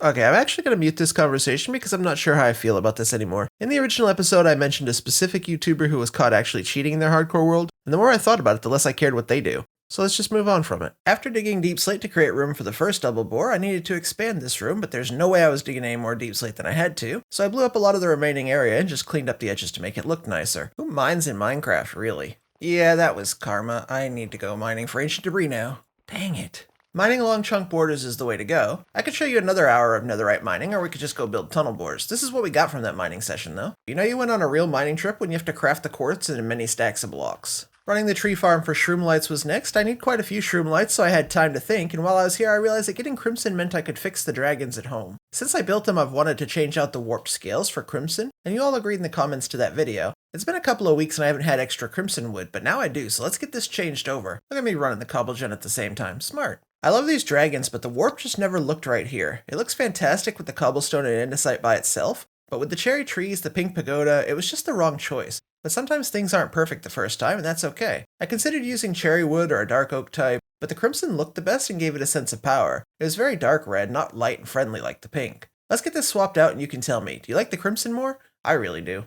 There we go, whole new entrance. This shulker is now full of everything we need. Let's get back to boar building. These are the same Borkin designs that I used earlier, just rotated in the hole, so now we're going the other direction. I looked on the surface for mountains in our way, and there aren't many, at least not for a few thousand blocks. So hopefully we don't run into too many ancient cities. Alright, let's activate this here, break that, and we're ready. Yep, 12 of these definitely is more impressive than 2. As I collect all the cobbled deep slate and fix up the floors, you'll see that this is easily going to get us the deep slate we need for our build later. Let's run it again. Between each button press, I do have to collect the materials, remove any gravel or water, and in this case remove lava so I can run past it easier. What if we ran it like 10 more times? One good thing about this is we're going to get a lot more than just deep slate. I'll get diamonds, gold, lapis, and especially this redstone. Okay, now I can get all the deep slate I want. For the visual learners, this is the palette we're using here. Let's move on to the concrete. Our next project is a gravity block duper, and for that I want to find a second stronghold. So I flew about 800 blocks away from home in an alternate direction to the current stronghold. Let's follow these eyes. Strongholds generate in rings around spawn, with the first ring including those between 1300 and 2800 blocks away from 0. Strongholds are also roughly 1/3 the way around the ring from each other, so if you know one is directly north, the other two in the same ring are southeast and southwest. If one is directly east, your other two are northwest and southwest. Make sense? Once the eye went down, we do what we do and dug into the stronghold, and after finding the portal room, I blocked myself in here completely. This is delicate machinery, and I don't need random mobs in this room. The reason I'm using a second stronghold is because I would love to decorate our main stronghold entry and have an easy way in and out. This one's going to be a bit janky and full of machinery and won't look nice. I need to set up another portal here for a chunk loader, as well as easy access in and out of the room. I'll light it, but I can't go through yet or it'll take me to the lower nether. So I went home, built the portal on the roof at the right location, and this should take me back to the stronghold. Next we light up the portal. This frame won't exist for long, so I'd better use that first. And with that lit, I can now delete the portal frame itself by using red mushrooms. This is one of the funniest and strangest things in Minecraft, but a red mushroom will simply replace the portal frame when it grows. If you do this in the wrong spot, it'll actually delete the portal itself, removing it forever. Okay, check this out. I grew a red mushroom, and when I remove the mushroom, the frame is gone. If I do this again and again, you'll see it take the other sides off and leave us with just a floating portal, which is what I need. Once this fourth side is removed, we need to expand the room to fit the gravity block duper inside it. The design I'm using is Scorpio's 72,000 per hour duper. The name means that it does dupe almost all gravity affected blocks in Minecraft, and that includes sand, red sand, gravel, all the concrete powders, and anvils. This particular design does not dupe dragon eggs, and sadly we'll need another design for that, which I plan to put together soon. I know a reasonably large portion of players don't like this duping mechanic, but as I said in episode 1, this series is all about getting ridiculously overpowered using any means achievable in vanilla Minecraft. We dupe, we exploit, we're breaking the heck out of the game. That's not always how I play, but that's how this series is going to be played. We're going to be ridiculously rich and overpowered in Minecraft, able to do any projects we want in a reasonable time. That being said, mechanics like duping are not always allowed on servers, so if you're playing with others, make sure you're allowed to build something like this before you do it. This nether contraption is a chunk loader. When it's turned on, I can leave the area and the chunks will stay loaded, enabling me to be in the end at the collection system while running the overworld block duper. This is required for a lot of 2-dimension farms in single player, as well as a lot of storage systems, so they don't get unloaded while they're working. Let's head back to the stronghold. With the overworld side of the farm done, it's time to work on item collection. The end side of the farm is essentially just that, item collection. The duped blocks will get shot out of the center of the obsidian platform, and I want them to hit a block, fall down onto a sign, and that'll break the item, and then put it into a water stream that takes them into a set of chests. It's a pretty simple concept, let's see how we get on with it. I also lit up the area because Endermen are freaking annoying. I think it's a very underused strategy to prevent Endermen spawning in the end. Okay, let's add blocks like that and water in the middle here so I can pillar below the platform. It's very simple storage, let's get it done. I'm going to put a sign here so I remember to turn on the chunk loader before I use this, that's very important. And then I can turn on the chunk loader now. Now I can add sand to the duper itself. I'll need concrete powder later, but I need to make it, and that requires sand, so we'll start with a bit of this on every spot. Then I can turn the duper on and head back into the end. The duper is definitely working. The sand hits the side blocks, falls down, the sign breaks it, creating an item, that then goes into the water flow and eventually into the chests. It's perfect. I already have so much sand. 72,000 per hour means I'm getting 1,200 sand or nearly 19 stacks per minute. I can fill a whole shulker in under 2 minutes. It's been just about a minute now, so let's fill a shulker and get out of here. Oh, a lot of people ask how I move items this smoothly. It's a mod called Item Scroller and it's fantastic, although I think it does a lot of other things, but that's basically all I use it for. I could probably find a better mod for just that later. Alright, let's get out of here, and once back in the overworld, I just need to turn off the duper immediately so the end doesn't become overwhelmed with items and crash. I don't have to turn the chunk loader off every time, but I plan to. Well, we are finally back home, and I can take gravity block duper off the list. And after making some concrete powder, we can turn this back on and head back to the stronghold. And then I'll replace the sand with concrete powder, one of each color with a few extra red, as we'll use that a lot today. And once again, I'll turn this back on and head back to the end. And from here, you'll be able to see our rainbow explosion of color with our new farm producing a lot of concrete powder while we safely wait around the corner. Let's check our results after a few minutes. Yep, that's a lot of concrete powder. This does seem to be working. Now we have a lot of powder, and with that, we need to make an automated concrete factory. When you're getting 72,000 concrete powder per hour, you need a concrete factory capable of making and breaking at least 72,000 concrete per hour. I found a design by El Mango which is exactly the same, 72,000 per hour. While he has an even faster machine at 180,000 concrete per hour, that one's much harder to build and requires a lot more redstone and other materials. I may build a faster converter later, but 72,000 per hour is fast enough for most servers. It should be fine for my single player world. Conceptually, this machine is pretty simple. There's a basic TNT duper up top, the TNT gets slowed down through some water, and it blows up the exact right height to break the concrete that gets pushed through with some pistons. The powder is converted by being placed next to some waterlogged stairs, and I'm placing it with a mod called Tweakaroo which allows me to fast place blocks. You can also do this by simply rebinding a key, so it is vanilla friendly. I forgot that a water goes here, so my resupply stream wasn't working. I added that, so the machine should be working, and we're speeding through this one because we still have a lot to do. I place the powder here, it gets converted, pushed into the way of the TNT, which blows it up, and the broken items fall into the water collection pool below. It's a very simple concept that's been around for years. The extra powder goes into these droppers and chests up here, and I get refilled automatically, while the water pool drops everything into these chests down here. That's the concrete converter done. Let's collect some red powder and run it through the machine. I'm also going to grab some black while I'm at the end. It's a lot of fun to just watch the gravity duper run. One day I should put a video on my long play channel that has only the duper running for like an hour. Okay, last time here for a little while, let's run the powder through the concrete factory. I did grab some gray as well. I wasn't sure if I'd use it, but I ended up not. With all this built, concrete is now an easily obtainable and renewable block for us. Before moving on to another project, let me quickly show you a quality of life upgrade that didn't take very long. After moving the axolotls to the corner of my basement, I was able to take just a few minutes to dig out trenches and make a fairly large sugarcane farm directly under my pagoda. To be clear, this isn't going to stay here, but I'm here a lot more than I am down in the village now, so getting sugarcane was becoming more challenging. This quick, easy change will produce way more than I need for now, and makes my life a little simpler. Okay, before I even start this build, let me say some things clearly up front. Yes, there will be a tutorial on this. No, you can't get it anywhere else. And no, I'm not offering a schematic at the moment. Check the description to see if that's changed by the time you see this, though. So I need a lot of dark oak. Dark oak is also the single worst tree log in Minecraft to have to collect. Before today, you basically had three options. Number 1, mine dark oak by hand. Number 2, use Shady J's 36k per hour dual core dark oak farm. Or number 3, go to tech discords and find Hamter's wither powered technical dark oak farm, which I think makes about 190,000 or 200,000 per hour. While researching, I found a dark oak farm that was incomplete. It's by a player named Zero Time Ling, but it wasn't a fully functional dark oak farm. It didn't have sapling return, it wasn't optimized, and it wasn't AFKable. So I went into creative and got to work, and half built the machine I'm now building on screen.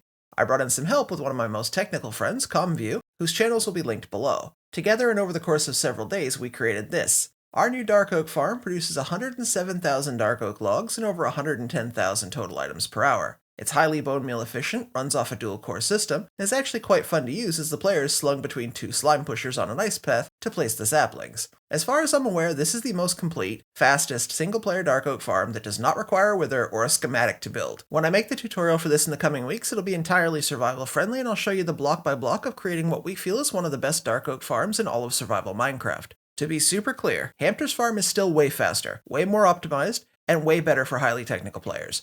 It's just not easy to build. Alright, let's whip this up real quick.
Okay, the Dark Oak farm should be working. Let me turn that on and let's test the dupers. This farm and the original design work off 6 TNT dupers timed to perfection. That's all zero-time Linkzzey's amazing work and a testament to the quality of the base of this farm. From here you can see the 3 dupers per side simultaneously exploding after landing around where the tree will grow. This will blow up the logs and all the leaves basically at the same time and increase the total sapling return to ensure we're sapling positive, which is the real trick to accomplish in Dark Oak farms. The TNT will land on the anvils with hopper minecarts. That's the most difficult part of the farm to set up by far, and then the TNT lands on the anvils and slides into place. And that's the Dark Oak farm built and working, and it's now the end of day 372. We're making really great progress, and now we need to fill this up with bone meal, grab some saplings, and start running it. There is one downside to this farm. In the very center of the player chamber, you take a tick of damage from the TNT. It's not a lot of damage, and you can survive many shots even without armor, but my solution to this is simply place a regen beacon nearby, and once you're in the chamber, just start using it. Once you're using the farm, you take 0 damage. Let's get some bone meal from the Wither Skeleton farm. You know the drill by now, time-lapse go burr and all that. So after distributing a bit of that bone meal and setting up a regen beacon, which I don't really need, but I want here, I can run the farm for the first time. All I do is turn the farm on with this lever here, get up into the player station and stand against one of the slime pushers, and then align my cursor with the back dirt. I normally let the slime pusher send me back and forth a few times before I start placing saplings, just to ensure my aim is in the right place, as this is critical to ensuring you place 4 saplings and don't open the dispensers or hoppers. Once I'm certain that it's right, I can either hold right click and then use F3 and T, or use an external auto clicker that places the saplings. As I first start to run the farm, you'll see my saplings drop quite low, but then I'll start getting some back from the droppers behind me. Let's take a look at what's happening above. The saplings are being bone mealed to automatically grow into full trees. The trees are being hit with those 3 TNT at the same time, and saplings are dropping into the hopper arrangement in the water collection pool at the bottom of the farm. It's then all returned to me through bubble columns, water streams, and the storage system. Let me slow this back down to real-time speed. This is what the block stream for the farm actually looks like. You can see me being thrown from side to side, which is quite funny, but look at all the dark oak, saplings, apples, and sticks I'm getting. I find the idea of the player push on this farm funny, and even though minecarts would probably be slightly better, it's nowhere near as much fun, so the slime pushers stayed. One of the main reasons we're not yet releasing this version of the farm for the public is because it needs a bit more optimization. The version I'm using in this video is our 3rd attempt to get sapling return to exceed 100% usage. We're now up to version 5 and the farm is finally sapling positive, but I still want to see if there are further tweaks and optimizations we can make before we let this into everyone's hands. I know if you play Minecraft and you want to use Dark Oak that you want this right now. ComView, who helped build and design this, is going to be building it on a server soon and can test it on paper as well. Once that testing is done and this video is completed, I can begin working on the full tutorial. Please understand it's coming, but that I can't rush this. This test version did its job though. As you can tell, I can now get a lot of Dark Oak anytime I need it. Let's take a close look at the actual explosions I was talking about earlier. The tree grows here and nearly immediately 3 TNT are shot at it. Just before the lowest one hits the anvils, the tree is pushed up, exposing the last few blocks to the explosion. The entire tree is almost simultaneously destroyed over and over, resulting in super fast rates and amazing performance for this farm. Once I'm done, I can just easily walk out, take that one tiny tick of damage, and then turn the lever off. Just that short test resulted in stacks and stacks of dark oak logs. This is exactly what I need. Because I'm using the version 3 of this farm and not version 5, I did need to collect a bit more saplings myself. I started running the farm with 2.5 stacks and finished with 1.5 stacks. This version is not sapling positive as I mentioned. But collecting the new saplings wasn't too hard. Fortune Ho does most of the work. And with saplings replenished, I can run the farm a bit more before we leave. And after just a few minutes, we have a lot more dark oak now, and I think that that's going to be good. We can probably go start the build. Our main project for today is an 80 villager trading hall that I want to have halfway submerged into this mountain, as if the mountain has slowly been crumbling down over it for years. I'm going to need to do a lot of terraforming just to get the actual hall underneath the mountain, and then we can later make the edges match up and look nicer. A haste 2 beacon will help with the stone, and then this magenta concrete powder is a placeholder to mark the size of the build, but now I want to even it out and create a flat surface to work from. In a way, this trading hall is a template for the rest of the spawn. The dark oak, red concrete, cobbled deep slate palette will be the most important buildings, from the arenas to the temples, our main gated walls, and the towers surrounding the village. All of the main upper class structures will have this one cohesive theme, so getting this right should mean the rest of the area starts to be easier to plan and build. If I get this wrong though, I'll be fixing it and trying to improve other builds as we go. Having easy access to bulk materials after today will also make the village grow much faster now. It took us building tunnel bores, a gravity block duper, a concrete farm, and a dark oak farm that I had to modify to get here, but now we can start the village or trading hall.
This is the base size of the trading hall. It's about 53 by 53 and over 10,000 blocks went into just the base of this. The andesite stone, stone brick, and cracked stone will be the main 4 building blocks for a lot of our pathways, roads, and other infrastructure, so I'm glad I think it looks great here. The trading hall frame is made of dark oak, while the pillars are bright red. The walls will be the lighter color, in today's case that's quartz, and the roof is almost entirely cobbled deep slate with thin lines of black stone to create the accents. I'll detail the build with window frames, bamboo trapdoors that almost look like gold, and a large open-air upper level that overlooks the whole city. Inside, the villager pods will allow for easy zombification. I'm not planning to move the villagers or zombies in today, and yes, we'll have a bit more to do after the episode, but my plan for today is to get the structure entirely built and looking good. The hall will have 2 levels of pods with the option to expand to a 3rd layer if we need it later on, perhaps for some of those biome-specific villagers from 120.2. Anyways, please stick around to see the reveal shots at the end of the video. I think this is by far the best build I've ever done. I took some really cool footage for you to check out.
Okay, I think we're nearly there. There are imperfections and things to fix, like I haven't finished terraforming, the ceiling is a bit incomplete, and I want to keep detailing this area, but I think that's about as far as we can go for today. Hold on, I want to break this nether portal.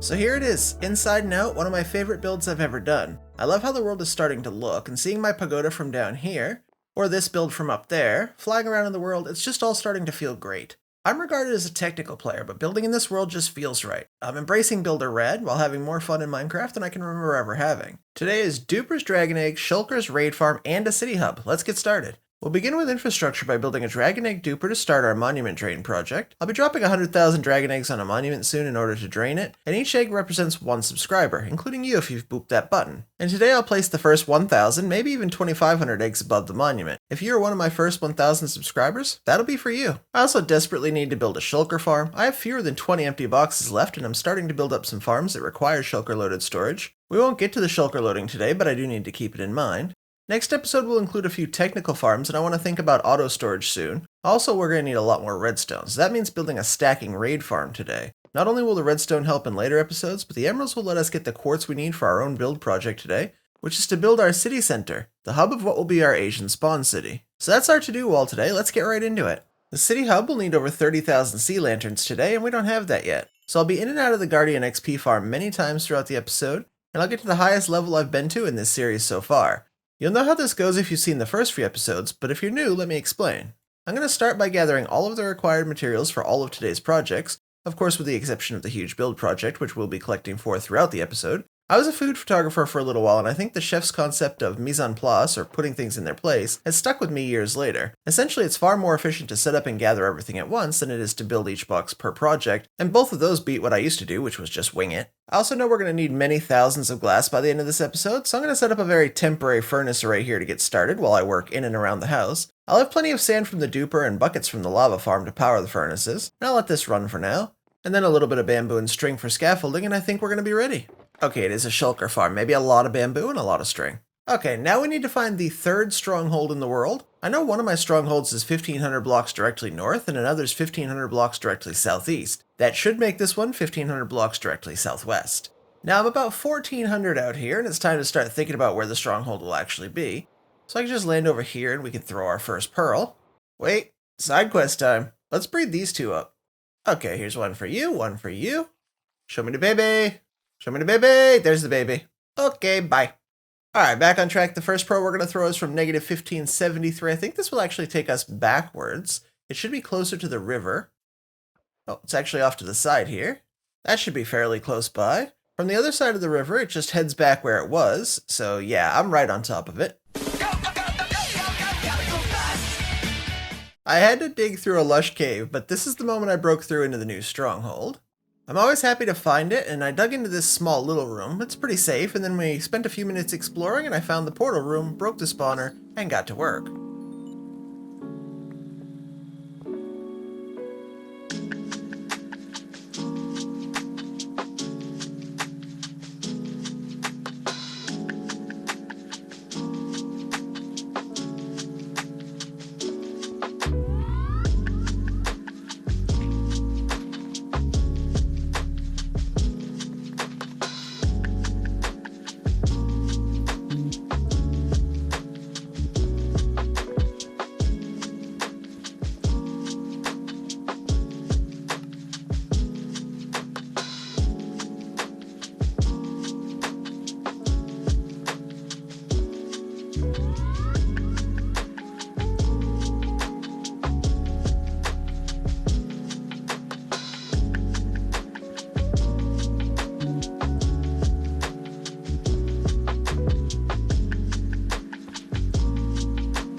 Even though I already have a sand duper and it dupes almost all gravity-affected blocks, it doesn't actually work with dragon eggs. This duper, however, is specifically made for dragon eggs, and since I need 100,000 total for the monument drop, making a fast duper like this was the only way to go. It works pretty much exactly like the sand duper, however, so I don't need to change the collection on the inside at all. Let's turn it on and see if it works. That seems alright. Okay, so with the egg duper done, I just need to build the chunk loader. And again, like the sand duper, this farm will need to be chunk loaded whenever I'm going to use it. There are many ways to build chunk loaders, but I like this one, so I'll use the same one as before. If you follow the tutorial linked in the description, you can either build the one they show, or any one that you're familiar with, like I am here. Back on the overworld side, it's time to add my one and only dragon egg, and pray nothing bad happens here. I don't know what could happen, but I only have one egg. I need this. So turn on the chunk loader, turn on the machine. Once I get a few eggs from this, I'll be able to take my original egg back and put that away. That seems to be working. Let's head in. Okay, so it is actually duping the egg, and my collection system for the sand is actually working for this as well. That's perfect. Yep, I'm definitely getting eggs. Let's stop this for now. We're only currently duping the original egg. Let's take that back. I don't care if I have to break the machine a little to get it, as long as it's easy to collect. Now we can just replace this egg with multiple and turn the speed on this thing way up. Instead of just duping one egg, we can now dupe 6. And we'll always know which the original egg is. I've put that away safely. Okay, let's add a bunch of eggs to this machine, turn it back on, and head back into the end. Okay, yep, that's a lot faster. With the dragon egg duper working, I just need to AFK for a bit in the end here. I use that time to move things around a little, organize the concrete powders, and clean up the chests. I do think watching the egg duper work isn't quite as interesting as the rainbow explosion we had with concrete powder, so I just kind of kept working. Okay, there, it's all cleaned up. On this side, it's only dragon eggs, and we're actually already getting quite a few. In just a few minutes, I have nearly a double chest. That's not bad. The city hub we're building will use a lot of quartz and other materials, so in between projects, always a busy time. Kill guardians for sea lanterns, collect iron, trade iron for emeralds, use the emeralds to buy more quartz. After that, it was time to start the monument drain project, so I spent a proper AFK session collecting eggs. Now we can fill these shulkers. I should have almost 9 shulkers full of eggs. That's around 15,000 total now. Let's grab those and go find a monument. This is the ocean near my mushroom island. This is a monument, but I probably want something a bit more open, and not in the ice biome either. This one over here looks promising. I'll land and we can check it out. Oh yeah, for sure this. This is exactly what I wanted. It's perfect. The sky above it's nice and open. The drop will look really clean from here. Okay, I know every time I talk about this ocean monument drop, you all leave me comments about Paul GG crashing his world while trying to monument drain like this, so let's talk about it. This is my creative flat world. The grass is at Y-60. This command will drop 100,000 eggs all at once behind me. I'm going to run it with 4 times more eggs. This is going to drop over 400,000 eggs at once. 418,241 to be exact. Summoning the eggs like this is way harder on my computer than what I'll be doing in the hardcore world. But in just seconds, it's done and I'm back to full FPS. Now that we know the drop will work, let's talk about how I'm going to build it, set it off, and stay safe. My plan is to build up over this monument, create a center point of a single piece of TNT with a sign on top of that. The sign will then hold all the other signs for the bottom layer of the drop. Eggs can sit on top of the signs without falling through, but when the single main sign gets broken, the whole thing will come down. And yes, I tested this in creative too. Now, it would be fun if the TNT blew up the sign, but that's not actually what's going to happen. I'll find a safe spot to shoot the TNT from, and the flame arrow will then ignite the TNT, causing it to fall. When the TNT falls, the sign's no longer attached to anything solid and will break, causing the entire structure to come crashing down at once. I'll fire a flame arrow at this TNT on the same day we hit 100,000 subscribers, and release that video as a special episode on the same day. If you want to see me drain this ocean monument using dragon eggs, your subscription to the channel makes that happen. Most of you who've been around know I barely celebrate achievements. We made very little fuss at 10k or 20k. I didn't do a subathon or something on Twitch when I hit my 1, 2, or even 3-year anniversary. My birthday stream is generally 4 hours, we're out, same as any other night. But 100,000 subscribers on YouTube means something very special to me. 100,000 is the first time YouTube itself recognizes your achievement. This, creating content for you, is my full-time job now. I want it to stay that way, and hitting a milestone like 100,000 is a symbol that I'm doing things you're interested in. I want to bring a lot of cool stuff to the channel, some challenge videos, some 100 days mini worlds, and a lot of other stuff on this hardcore world too. So while I build this, please consider subscribing to the channel. The platform I'm making won't exactly cover the monument, but there's a reason for that. You see, this egg drop will be in the shape of an actual dragon egg. Yep, when I nerd out, I nerd out. This cross shape shows you exactly where the bottom layer will be from edge to edge. It'll be fine. Rogue eggs do happen. If these represent you, I wonder which one of you did this to me, but I blame Levi. I don't know why, Levi, but I blame him. We have a very simple way to remove these from the platform and recycle them, though, and I can put it back where it goes. Go up here, Levi. In order to place all the signs easily, I'm going to build a stone platform. This also mostly protects us from an early firing of the system. Most of the eggs can now only fall a couple of blocks before being caught. At this point, I've placed 995 eggs, although one was placed twice. So these next 5 eggs represent the first 1,000 people who ever subscribed to this channel. That's 996, 997, 998, 99, where am I going to go with these? 999, and 1,000. So if you're in the first 1,000 subscribers to this channel, thank you. Thank you so much. Your support in the very beginning drove me to keep making videos, even when some of my early stuff wouldn't even see 100 views. Without those first 1,000 subscribers, this wouldn't be my job. I wouldn't be making this series, this episode, or even this project. So again, thank you. I know most of your names from my stream, and I appreciate every single one of you. After a bit of work, this is the first 2,500 eggs. I'll catch up on the current state of the channel very soon, but that's going to be it for now here. Again, if you're in the first 2,500 subscribers, one of these eggs is yours, and thank you too. Let's keep it moving before this gets too mushy. Look at the height of that. That drop is going to be sick. Next up is a shulker farm. I only have one gateway open so far, but thankfully there are a number of cities near here. 2 are very easy to get to, and while this one is virtually empty, this second one has a bunch of shulkers alive, so we can use this. The farm design is the ending credits V2 shulker farm. I'm using V2 even though V3 is faster because this farm is way easier for me to build, and I can build multiple of these much easier if I need far more shulkers. This produces 750 per hour though, and that's going to be more than I need for the first 1,000 days of this world. I'm going to terraform out a flat area, light it up to keep Endermen away, and then build the farm. When I start adding light, watch how the Endermen stay away from it. Not only can they not spawn here after, but they actively seem to move away from the light, which I thought was strange. Maybe I can use that somehow in the future. Anyways, I've talked a lot so far, let's build the farm.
Okay, so I've thrown a little bit of extra storage on the farm, and now I can build a rail line so we can get the shulker in.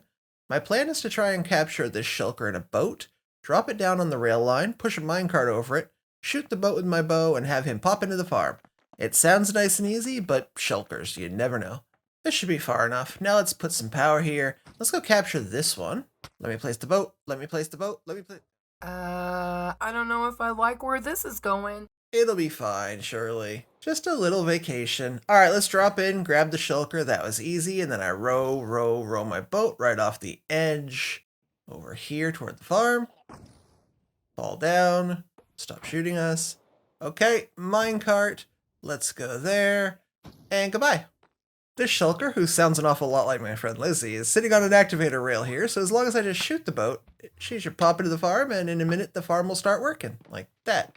Alright, let's turn it on. Okay, I can see the shulker is now in the kill chamber. It should try and escape, and the best place for it to go is where I want it, just above the snow golems. And just like that, it's out of the kill chamber, and we should have a working shulker farm.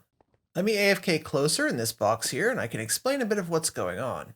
The shulker is being constantly annoyed by snow golems that are below. They can't kill it, but they aggravate it, and so it tries to fire shulker bullets back at them. These bullets can't go down though, so they attempt to go up. From there, they can only go to the guys who are in the kill chamber who fire back. Each shot that hits the original shulker has a chance to duplicate it, and eventually if that shulker dies off, it's replaced with a new one from the kill chamber very quickly. The ones that are duplicated then teleport to scaffolding, but the shulkers can't stay on scaffolding, so they try and find a new spot, starting by looking above them. They find more scaffolding to TP, and they go to that. Eventually the only place for them to go is to the blocks next to the rail line. They get picked up by the minecarts and dropped into the kill chamber, and the cycle repeats. Cram damage and shulker bullets will then finish them off, and they die out with the hoppers, which feed the shells back to my storage. I generally land up on the edge of a hopper and can just get to the shells that way, and there's nearly already a stack already. It's time to get a few more. I got lunch, came back, we already have about 5.5 stacks, that's enough. Okay, that's the shulker farm done. It's time to move on to the stacking raid farm. And yes, I do see the irony of needing to run my tunnel bore to get the redstone in order to run the raid farm that will give us redstone. Oh well, at least I got some diamonds along the way. I need 5 villagers for the raid farm, but I couldn't find a village along the coast on any part of my ocean. This town was way up above everything on a large hill, so I decided to boat these 2 guys down and take them back to the Mushroom Island. I don't know where else in the world I might need villagers, so by capturing these 2 I can make a quick and easy breeder on the industrial island and be able to easily transport villagers anywhere in the world. I say easy because if I can't get them there by ocean, I even have a portal to the nether roof on this island, and they can't escape the island very easily. The breeder I'm going to make is by a YouTuber named Zinji. This is my absolute favorite breeder if you've already got a nano crop farm. I've been at this for about 30 seconds, and it's almost done. A quick staircase, and the first villager will walk straight up to it and in right to sleep. Unfortunately, this second villager was still connected to a bed that's miles away, so, I had to help him try and get close to his new friend. But after several tries, he just would not stay. I finally boxed him in so he had no other option, and a little bit of food did the trick. Once they had a baby together, I was hoping that I could just convince him to stay, but unfortunately... Are you kidding me? Well, it's not like I didn't try. Don't say I didn't warn you. That was a dark time in our nation's past, but I tried. While that baby grows up, I need to start the farm. We need to be in an ocean somewhere, far away from everything. This does look like the right sort of spot. I turned my render distance down to 6 for this, and no land is a good sign. The raid farm is by Ianxofour, but mostly because there's no way I can be bothered building Chronos less than 500 days into this world. I may have to do that later, but as you saw, I'm still mining for redstone. I need help now. Ian's farm produces 128,000 drops per hour, including over 5,000 redstone dust, 5,000 gunpowder, and almost 60,000 emeralds. 60,000. That's 32 shulkers of emeralds per hour. You know what I can buy with those emeralds? More redstone. But honestly, the best thing about this farm is that other than having to breed the villagers in this case, it's really simple to build. I've built this raid farm 2 or 3 other times, and it's not that bad. I've never died using it, it's easy to protect myself even further, and as long as you build it right, you should be fine. I built it wrong. Let's start over.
Okay, I'm actually a bit confused and maybe annoyed about this one. I took great pains to nudge villager number 2 down into this composter. It's not required in the tutorial and anywhere in the composter area should work, but I pushed him all the way in and he was stable. I broke the composter and... No, what is that? Why did he die? He enters the death animation about 5 blocks above his death spot, but watch where he hits. He's not even close. I checked the water and lined it up with the hole again, but nah, it was perfect. Well, there's nothing I can do but get another villager, but that is not my fault this time. Ah well, let's go again. Villager number 2 is now in the composter. He's stable, break that, and here you'll see Red is visibly frustrated. Was it seriously not right? It's perfect! Now I'm more confused. Alright, I tried other villagers, they worked perfectly fine, even on the longest, more dangerous drops. And you may not believe this, but I didn't change anything. The spot was perfectly fine the whole time, and it worked flawlessly on the 3rd try. It only takes 20 minutes to grow up a baby villager, but who's counting? This is the last villager, and honestly I'm just glad to be done. It shouldn't take 7 or 8 villagers to build this farm. After all the drama, I built the first of my 2 safety features. This is the Ender Pearl Stasis Chamber. It's connected to a note block on the other end, and if I click that note block, I'm nearly instantly teleported almost 100 blocks away to safety. Let's finish building the farm.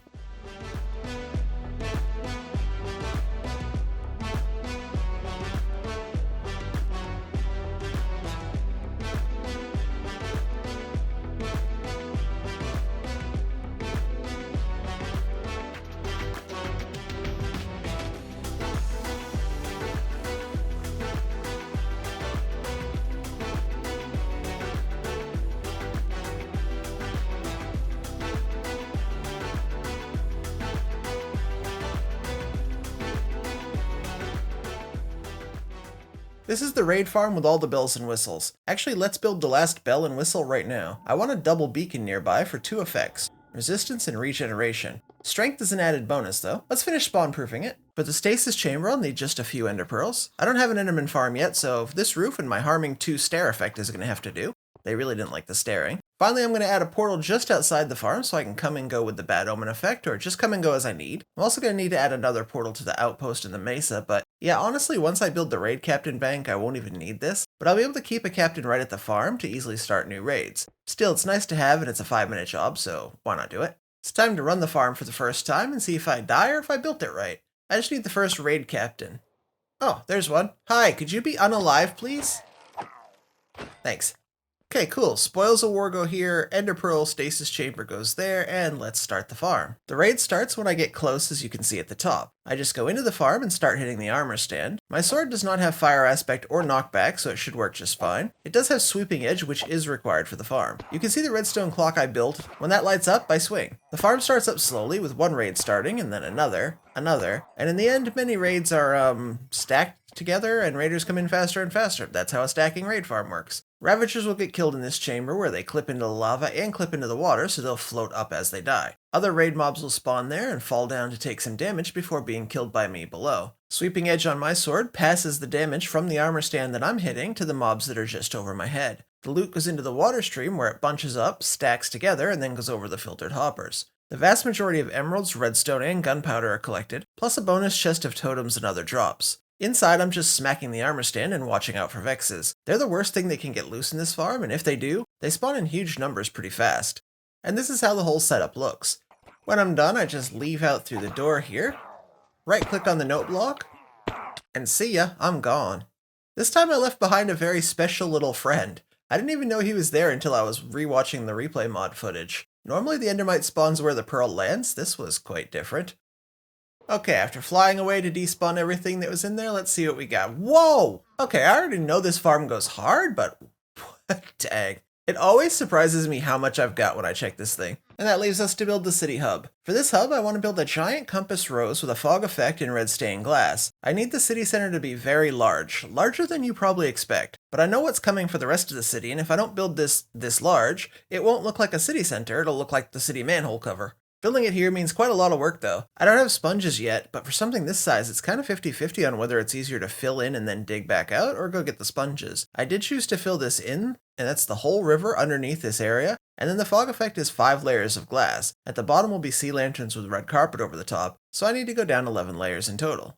My levels will vary wildly through this montage, and that's because I had to get sea lanterns, so I rose way up to level 176. When I saw that, I decided to use the levels, and I made myself 5 new bows. Then I hit the Guardian farm more and ended up back at 179, then 214, and eventually I'll go to the Wither Skeleton farm and reach level 221, the highest I've been in the series so far. As far as the rest, the sea lanterns I've been collecting all episode. The carpets come from the early game wool farm, the red dye from bone mealing a rosebush in my house. I get the deep slate from the tunnel bore, the glass from the sand duper and the Wither Skeleton furnace array. The quartz will come from trading the emeralds I now get at the raid farm. Can you start to see how the plan is finally coming together for this world? All the stuff I've been building is making my life so much easier right now. I've swapped to emerald beacons because why not, and I'll start the compass rose with a lodestone so I can click a compass on it and always be able to find my way home no matter where I'm at. In the end, I'll place over 5,000 carpets and sea lanterns, and 25,000 glass to complete the city hub. I cleared out tens of thousands of stone, dirt, and other blocks and have killed 29,679 guardians. I'll finish the episode on day 560, and I'll see you on the other side of our final time lapse of the episode. Check it out.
So this is my new city center, the hub of what will become our first major project. I love how it glows at night, and I think it came out great even if it was a lot more work than I was expecting. From this episode on, I've hired an editor. Graphics and visual effects, music choices, replay mod footage should all be massively improved from this point forward. Thanks to Joseph for joining the team and making the series even better. I appreciate all your help. I don't want to die here. No. Stay away from me. Get away, get away, get away. This is too dangerous. I don't really want to be here. All right, we need to get out of here. All right, I'm going to jump across to here. This looks sick. I missed the jump. Okay, so we're going to go further into the bastion. This is less safe. Less safe, okay. Alright, we'll get back to that in a minute, but for now, let's do what we always do and lay out the plan for today. We're gonna spend most of the day in the nether, first for the netherite template, and then full netherite gear. After that, I want to build a magma farm in order to build a gold farm, you know, Minecraft stuff. Once we have all that gold coming in, I'd love to build a sheep farm in the end that relies mainly on powered rails. And then our main build project for the day is to come home and build a large Buddha statue and island retreat that we can connect to the mainland later. And that brings us back to the nether. If you remember in an earlier episode, I found a bastion, grabbed coordinates, but said we were far too early in the world to deal with that. Well, today we're dealing with that. This bastion's important because the chests at the very bottom have a 100% guaranteed spawn rate for the netherite template. I don't have to go search 10 or 12 bastions and hope I find it. I know it's in here. But I also know these guys are here, and plenty of them. My favorite way to deal with piglin brutes is not to. Bow spamming every brute I can see before I get in the bastion is my preferred strategy, though it's not 100% foolproof and I am a pretty big fool sometimes. I know these ones are in another tower entirely, but I don't need them somehow being alerted to my presence, so as long as I can see them, I kill them first. I don't mind having to fight piglins generally, although high numbers can get overwhelming, but brutes just hit way too hard to mess with. The next step is to punch a very wide open hole in the top of the bastion so I can get out if needed. An escape route is super useful, and one of the reasons bastions can be very dangerous is that you can get stuck inside the walls with their narrow walkways, and it can be very difficult to escape if you get caught in there. This open top allows me to continue raining fire down on my enemies from an absolutely untouchable spot. And once I think there's at least a chance I can get to the chests, I'll sip a fire resistance potion and head in. I take the fire res pot because ultimately my escape would be to dive into the lava. I know the brutes and piglins can't follow me there, only the magmas. My first dive here is a little bit of bait. I want every enemy who could get to me to show themselves and jump on me, so I can fly back out and kill the most obvious threats before I head back in. Then a second dive will give me some room to shoot the ones on the side as well, and I can bait out more piglins, but hearing too many brute sounds got me to bail on this attempt as well. Finally, I'm on the bridge just above the magma spawner. Breaking that's important because magma can mess me up very quickly, but this is a somewhat safe space to shoot into the walled areas at any remaining brutes. With the spawner gone, I can focus on finishing off some piglins before diving down to get my loot. One last brute and it should be safe to drop into the treasure area. I'm going to disconnect it from the rest of the bastion so it's more difficult to get to me though. And now we can safely check on our loot. Well, that's a really nice chest. Let's get some debris, a netherite scrap, 4 diamonds, as well as the netherite template. And in the other chest, well, we get 2 more ancient debris, another template, diamond sword. And I will need a little bit of gold before I make a farm for it later, so I'll grab some of this for now. We need diamonds to duplicate the template, but the tunnel bore itself has already provided us with 40 in our base and another 27 down here. Let's lay out all of these now and fortune 3 the ores now. How much do you think we'll get out of 67 ores?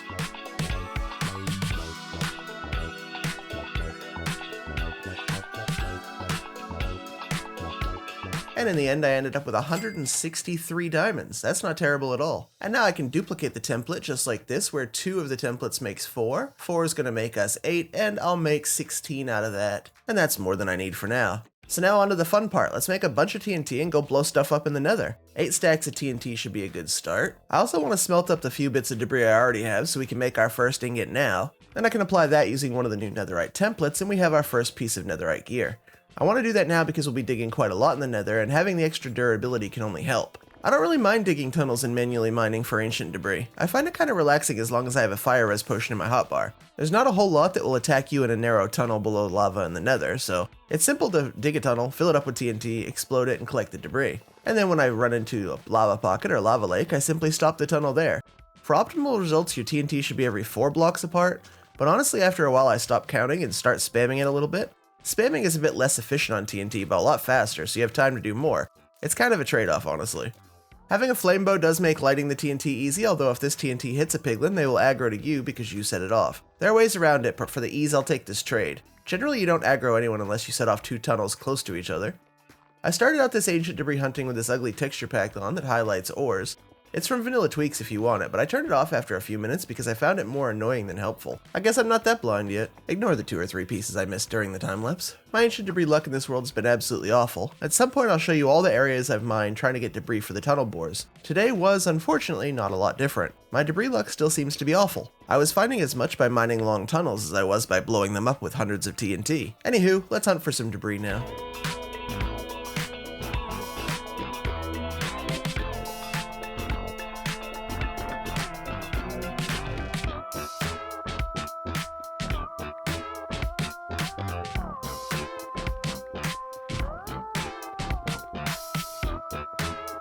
Okay, back with my 37 new debris, and that's a fairly successful little mining adventure despite my bad luck. It's time to cook that up, as well as grab some of the gold from earlier to make ingots. I should be able to make 10 total, which should be all that I need if you include the ones that are already on my silk touch pick. I didn't yet have a good chest plate, so I had to quickly make one of those before adding the netherite. I've been carrying an iron chest plate up until now, but that's easy enough with my librarians down here. Okay, this is the last time you're going to see me in full diamond for this series, so take a good look now. Let's play See If You Can Spot the Mistake. It's a big one.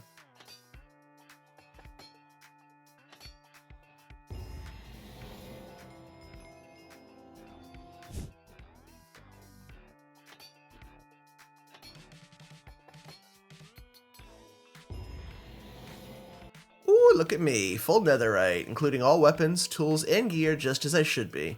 I made his netherite silk hoe, let's make the fortune hoe into netherite as well. While I'm here doing upgrades, I thought it'd be smart to get a few extra tools upgraded, so I put mending and unbreaking on my flint and steel, my shears, and eventually a brush. I also added the same enchants to a bunch more elytra, so all of my elytra is now maxed out. My gear feels so much better now, but did you catch the mistake? I'll bet you didn't. So when I need to get a few books for more book enchants, I normally keep a very basic fortune axe in my villager area. My better axe is silk touch though, so I knew I couldn't use that. Did you see it? Can you sense my confusion? My silk touch axe is not the one that's got netherite on it. My unbreaking 2, fortune 1, is the one that has netherite on it. Yeah, I put netherite on a crappy axe, like a noob. And then I used up every single netherite ingot I have. Oops. The funniest things happen sometimes, but after hours of mining for debris, my luck turned pretty quickly. I found 3 debris almost immediately. Then not long after, I found another 3 altogether as well. I kept mining for a bit of extra and found 3 more. I barely moved on before finding yet another 3 pieces.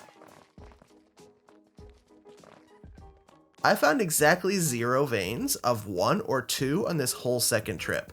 4 3 veins and I was out. A quick repair of everything and it was time to upgrade the correct axe this time. So after adding unbreaking 3 to it, I finally made it netherite and could move on. Full netherite is actually done. Gold farms require a huge amount of resources to build. The gold farm I want to build today requires over 10,000 magma blocks or almost 6 shulkers full. Collecting this manually in the nether is a dangerous time-sucking job, and at the end of it, you get your gold farm, but that's all. If you ever need further magma blocks for any other project, whether that's farms, building, or terraforming, you're going to need to collect more. For this reason, I almost never collect the magma blocks for a gold farm directly from the nether. I build a magma cream farm, AFK it, and then build the gold farm. However, in this series, it's been my goal to AFK for as little time as possible. I want to maximize my first 1,000 days in a way that very few or no players have ever done. So how can I achieve my goal of building a magma farm and having almost no AFK time? Well, the magma farm I normally build produces a respectable 5,000 cream per hour or a bit under 1,500 magma blocks. This means building the farm for 1 to 2 hours and AFKing for another 8 to 9 hours, or spending anywhere from 9 to 11 hours in total. That's too much, way too much for my hardcore world. So I found a design online, the Mega Magma Farm by Fortune8 Diamond. The link will be in the description. This design's fairly new, with the tutorial having been out for only about 2 weeks when I chose to build it. Fortune8's design produces over 70,000 cream per hour. In my own experience, it's been more like 80,000. That's just over 15 times as fast as the Shulker Craft or They6 designs, 30 times faster than Kelp MC's farm, and even obliterates portal spam design like Gilly 7CE's by producing over 5 times as much magma cream. In the end, this farm takes around 2 hours to prepare, 2 hours to build, and just 30 minutes of using it to get the 10,000 magma blocks required for the gold farm. Using this farm saved me at least 5 hours, and gave me a nearly unlimited supply of magma cream or magma blocks for any future projects. And building this farm was infinitely better than mining magma manually. Fortune8 Diamond has a showcase of the farm on their channel, and you can check it out for a bit more information around how it works, but essentially I'm going to build an efficient, portal-based looting magma farm that can be converted to also produce froglights later on. So make sure you drop Fortune8 a sub, they have some really good tutorials over on their channel, a lot of them are very new. And the work you've been seeing is the result of my infrastructure keeping this possible. My dark oak farm gave me the wood for the chests and hoppers, the lava farm for buckets, the tunnel bore gave us the cobbled deep slate for solid blocks. Almost everything I do in this world comes back around to help us in other projects, and the speed I can keep moving is 100% because of the planning and the work that came before it. Getting the obsidian for this farm takes over half the prep time, and if I'd built an obsidian farm early on, there's no telling how much time that would have saved me overall. It's been the one critical oversight in the world. Now that I have the gravity duper storage in place, that's much harder to do without ripping it out and starting over. We're now ready to begin. We'll build the spawning platforms and nether portals, the kill chamber, and then the overworld side of the farm.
With the magma farm built, it's time to test it out. Like the stacking raid farm, this farm uses an armor stand to hit with sweeping edge to pass all the damage to the mobs in the kill chamber.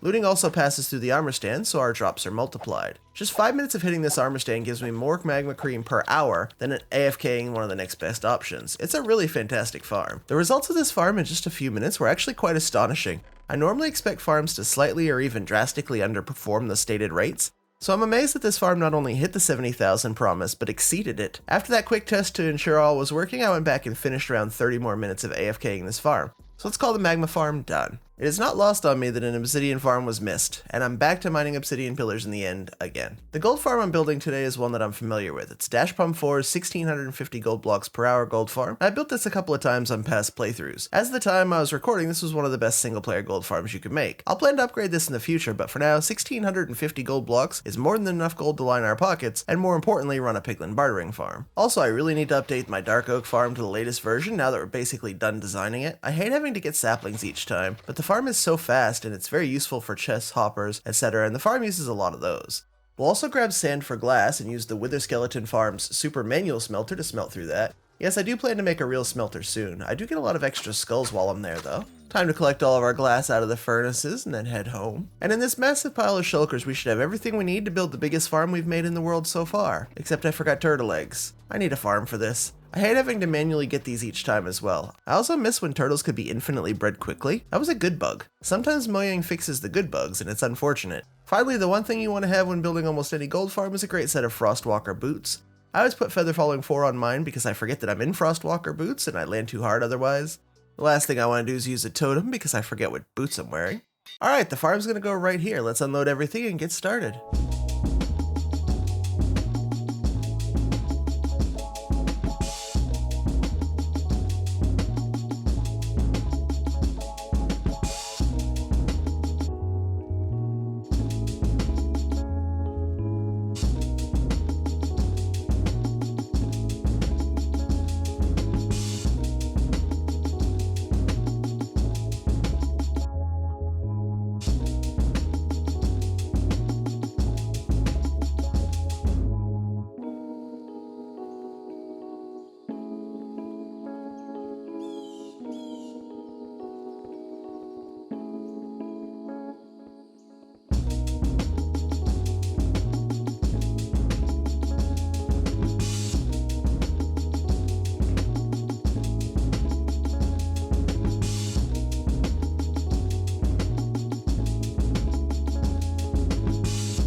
Okay, the farm is now built and I'm ready to turn on the storage system.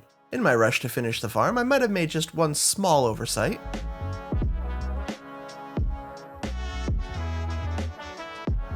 Right, so I might have actually forgot to light the portals in the farm. I guess it won't work without this. Also, I'm glad I put Unbreaking on the flint earlier, we're gonna need that. At the very bottom of the farm, I actually found this tangle of piglins. I could kill them, but it's actually easier just to light the portals and let them go through up to the top. But with that, I think we're actually ready to test the farm this time. Let's go back up here. There are actually piglins here, this is a good sign. The sword I'm using for this farm has neither knockback nor fire aspects, so it's the right sword. Same as the raid farm, actually. This farm is great mainly because of boat looting. What that means is we're taking zombified piglins out of the mob cap by putting them in these boats in the kill chamber. That allows more to spawn before these ones are even dead. By using looting on the armor stand, much like in the magma farm earlier, the looting applies to all the piglins in the boat and multiplies the drops. Let's hit this a few hundred times. Even though piglins don't provide great XP, this farm definitely gives you plenty, just in the sheer volume. You can see my levels shooting up while I use it.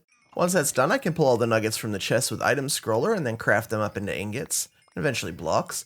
I'll probably swap to auto crafting for this, but I've never used it, so it's something that I need to learn still. Crafting up tens of thousands of nuggets into ingots and then blocks isn't something I want to sit here spending my time doing though. I also used an auto clicker for the farm, but it does sometimes break the armor stand. Now I use Tweakaroo's periodic attack, which is basically the same thing.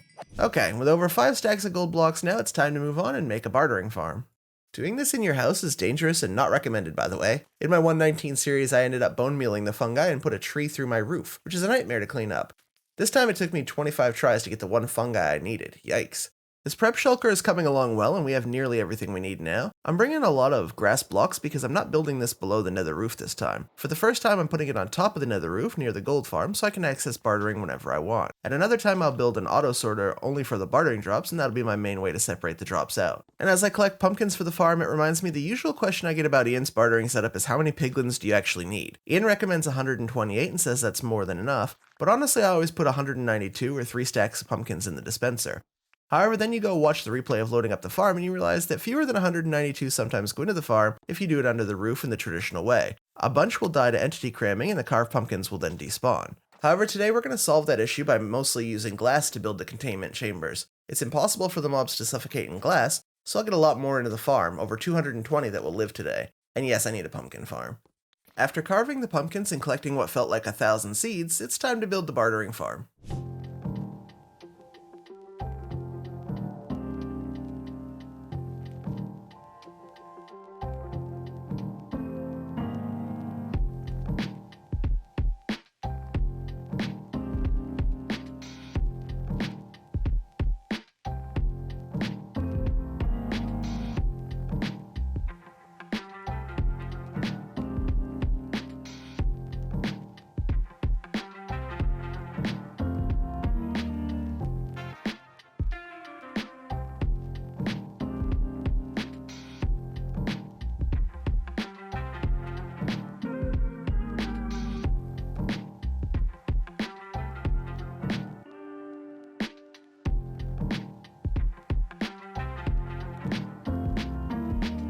The shulker loader for this is a simple and fast design that lets me put in a variety of items into a shulker and then when I close it, it breaks and gets replaced. The speed I can fill this shulker will come in handy.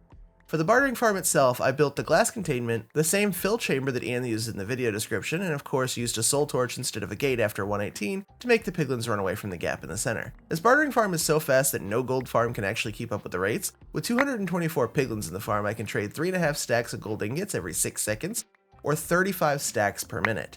That would require a gold farm capable of producing over 1 million gold nuggets per hour to maintain. So basically this bartering farm is overkill. That's what we like to do around here. I love this bartering farm, and I think the first time everyone sees it, their initial reaction is that it's some sort of magic or broken or it's voodoo or something. It's so incredibly fast and it doesn't feel real. So how did we do? Let's take a look at the loot we collected in just 2 minutes of trading. Yeah, that was 2 minutes. We have 10 full and 3 partial shulkers that fast. Now you know why I want to build an auto sorter for this soon. Some of the trades aren't that useful to me at the moment, like water bottles and spectral arrows or splash fire resistance, but we'll keep the soul sand, blackstone, quartz, obsidian, crying obsidian, string, leather, and a bunch of the other stuff. I'm also adding soul speed 3 to my netherite boots and my frostwalker boots. Before we tackle our last few projects for the day, I want to do a quick dragon egg update.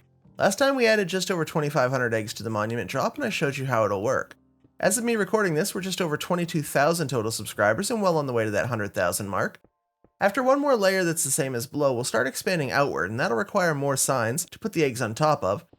So let's add some eggs, get those signs, test the new layer out and see if we can get 5,000 eggs placed today. I passed 5,000 subscribers back on April 2nd, 2023, so if you were subscribed before that day, your egg will be placed today.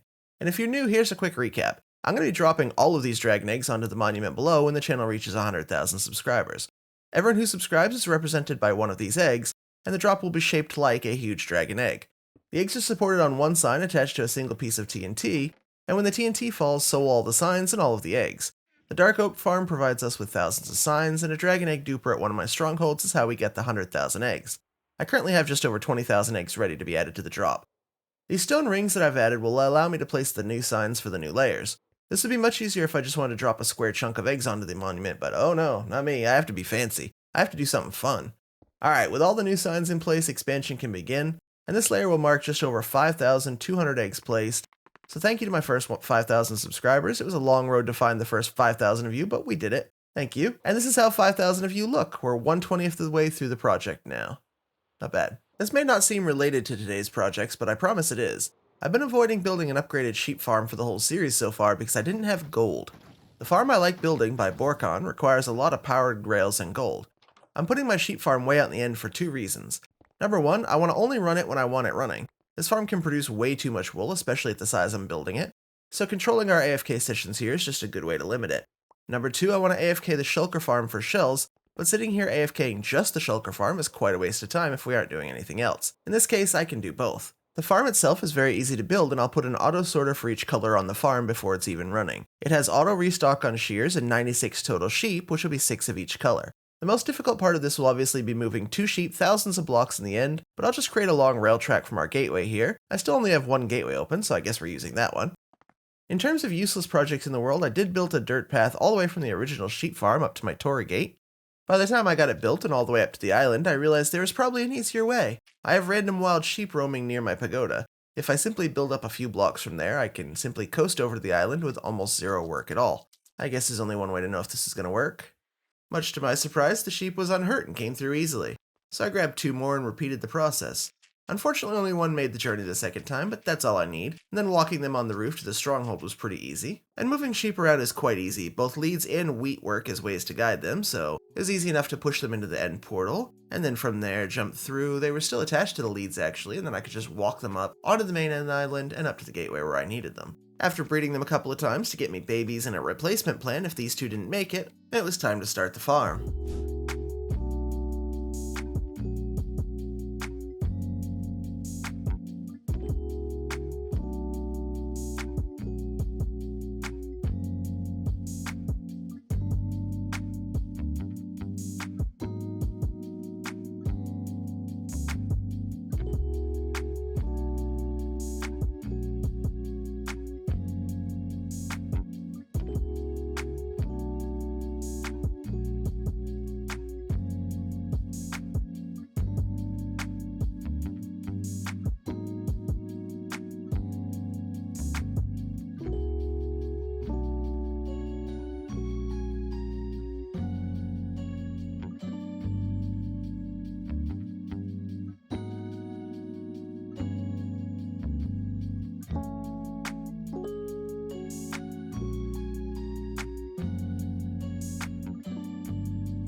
The farm is now built, the sheep are in place, and it's time to dye them. Like I said, we'll make 6 of each color, although if I ever need, say, a ton of purple wool, we can always just dye 96 sheep purple and get so much wool it's a bit ridiculous. While this is open, I can still push all the carts to make sure they're all running, clear out any extra sheep to get into the system, and prepare to close this in. The farm works on the idea that the sheep can eat from any of the blocks underneath them as they move, so they don't have to wait for grass to grow back. The roof over the farm allows the grass to spread back faster, making sure it's always ready to be eaten as well. This is about 2.5 times faster than the standard sort of dispenser sheep farm that you might have seen other people build. And then the shear replacement system will keep it full of shears so I never have to touch a dispenser individually. With that done, I can now just clean up my mess from moving the sheep and call this project complete. That's quite a few intense farms today, so let's do something different now. We've already finished up getting full netherite gear, built a magma cream farm, gold farm, bartering farm, and the sheep farm, and added another 2,500 dragon eggs to the monument drop.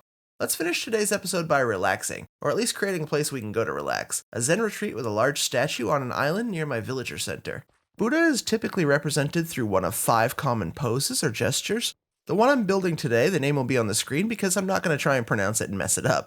But it means peace or protection is one of the most common poses or gestures for a Buddha statue.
In a future episode, I'll connect this island to the mainland with a bridge and decorate the river and the island around it. Unfortunately, while recording the end of this episode, I was hit with my first round of COVID and have been very, very unwell trying to finish it up, something you can probably hear in the voiceover. Hope you enjoyed this one anyways, and I'll try my best to get another one done soon. Hi, let's start with something fun today. Since I started this world in 1.20, we've barely touched the new update. Sure, I live in a cherry grove, but I don't have camels, I only have half the armor trims, I only got the netherite template last episode, and I don't have sniffers. So I'm going to start today by collecting sniffers. I'd like to build a large sniffer farm later, but for now, I just need 2 to be able to breed them. Sniffers can only be found in warm ocean ruins and must be dusted from suspicious sand using the new brush.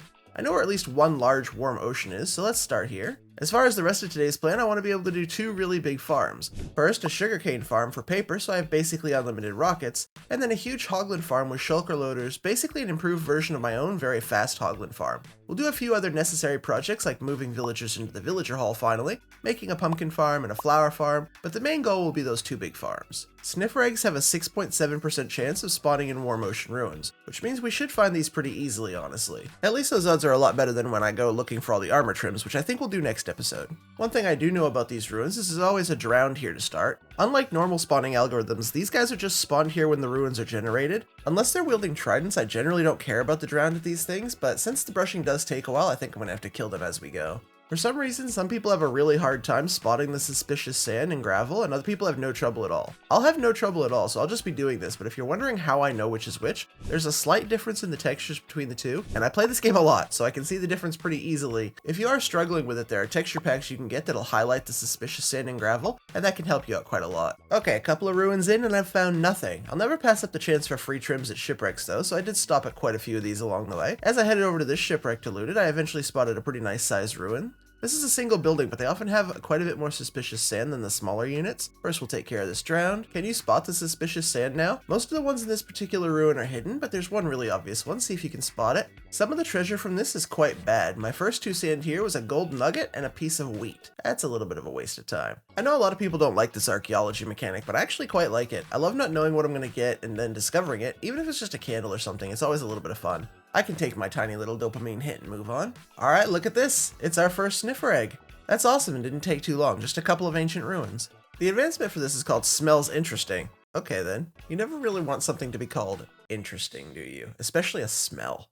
Let's not think about it too hard. I'm done with that war motion, so I'll need to move to another. Must repair my wings first, though. Get a refill on my rockets, and it'll be time to head back out. Finding another war motion took me quite a while, but once I did, I was super happy with the one that I found. Look at this terrain. Whenever I find something like this that's just an absolutely crazy area, I always take coordinates down, a couple of screenshots. That way if we want to come back here, we can. I easily also found this really good sized ruins. I bet we can find another 10 or 12 suspicious sand here, and maybe our second sniffer egg. There was definitely a few more drowned to kill in here. One of them even had a trident, and I'll never pass up a chance to get a free trident, but he wasn't offering, so oh well. I should bring water breathing potions to do this, as I had to hit the surface a few times just to breathe, but honestly I had a feeling this ruins would just be good to me. The first sand that I uncovered was a wooden hoe. That's actually hot trash. But the very next one though, look at that. It's our second sniffer egg. In the end it wasn't too hard to find those, I just had to find the war motions to begin with. I excavated for a little longer, but it was mostly trash, a wooden shovel, another stone hoe, things like that, so I left. Before I actually leave though, let me show you around this area one more time, make sure I've got the coordinates down. It's such a great area, we could definitely come back here to build one day. I really love the sheer cliff faces, especially the ones overlooking the coral reef like this. Once I get a bunch of eggs collected, I'll make a much larger sniffer farm, but for today, all I want to do is set up the smallest little pen right in my house, and just be able to collect the eggs that we're going to need to build that larger farm later. So we're going to start from our 2 sniffer eggs, but eventually I want 20 or 30 or more running around finding seeds and making us more eggs. The farm itself is super easy, it's barely a farm. I'm going to use a hopper minecart to collect all the stuff that gets dropped from above, and that's it. Put the eggs in here, and with the fence around it, they can't get out, and that's it, it's done. Next thing I want to do is a quick redstone pumpkin farm. The keyword is redstone, so we're going to need to hit the raid farm for a little while. Even with this raid farm, I'm still constantly out of redstone dust and redstone components. I haven't spent a ton of time here yet, but I could use like a 4 hours of raid farm soon. Let's speed this up and go build the farm.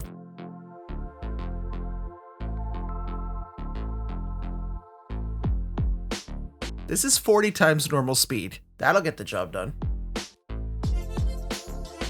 Okay, that'll do. Oh, and yeah, I do trade for some of the redstone that I need, but I need more clerics. We'll take care of that later today. Before we head back out, let me show you what we got. It's snifflets. The little baby sniffers hatched while I was hitting the raid farm. I'm glad we get to see them as babies and they weren't fully grown yet. Watch his nose. Onto this pumpkin farm, and I'm kind of tired of having to manually collect pumpkins. For some reason, we need them frequently in this world. Whether that's been for the bartering farm, the shulker farm, or for iron and snow golems in other farms. It feels like every episode lately it's been some kind of go and collect pumpkins, so let's automate that today. This farm will double as a melon farm if you plant those seeds instead, but because I rarely use melons and I feel like I've been using a ton of pumpkins, I'm going to leave it as pumpkin only for now. The collection system for this is quite similar to the sniffer farm actually. I'm just going to get a hopper minecart on some powered rails. It's going to go around and around and collect all the drops from the farm. The cart will drop all the loot into the hoppers it runs over, and because it's not a super fast but just a very consistent farm, having just 2 hoppers here should be more than plenty to keep the cart empty. These redstone torches will power the rail, and then I can put the farm just above the collection system. Water on the slab and then light over the top of that, and then we can start hoeing the ground and planting seeds. A temporary roof will go over the top to let me place my pistons that face down above each of the non-seed spots, and then I can remove the roof and face observers straight down into the stems so I can see when they change. Basically, the observers will see when the stem grows a new pumpkin, triggering all the pistons around it to fire, so anytime a stem grows a pumpkin, we'll immediately break it off. This redstone dust is all we need now to complete the farm. 1 dust will go on each observer, and that's what will trigger the pistons around it. The farm is done and I could just wait for these to grow, but a little bone meal will speed up the process. The stems can be bone mealed from babies to fully grown and then be ready to produce pumpkins, but you can't actually grow the pumpkin with the bone meal. But then after just a few seconds, we'll have our first pumpkin in the chest and the farm is fully operational. Next on our list today is that big sugarcane farm. Well, technically getting redstone for the sugarcane farm. Again, it uses quite a lot. I need more clerics to trade with. The sugarcane farm I'm making is by Tangotech and is tileable. I'll be making quite a few of those tiled modules today. Tango's farm may be 5 years old, but it's still one of the best sugarcane designs there is. I'll need to shulker load this farm eventually, but for now, I'll just run everything into this chest. Anywho, let's get to building.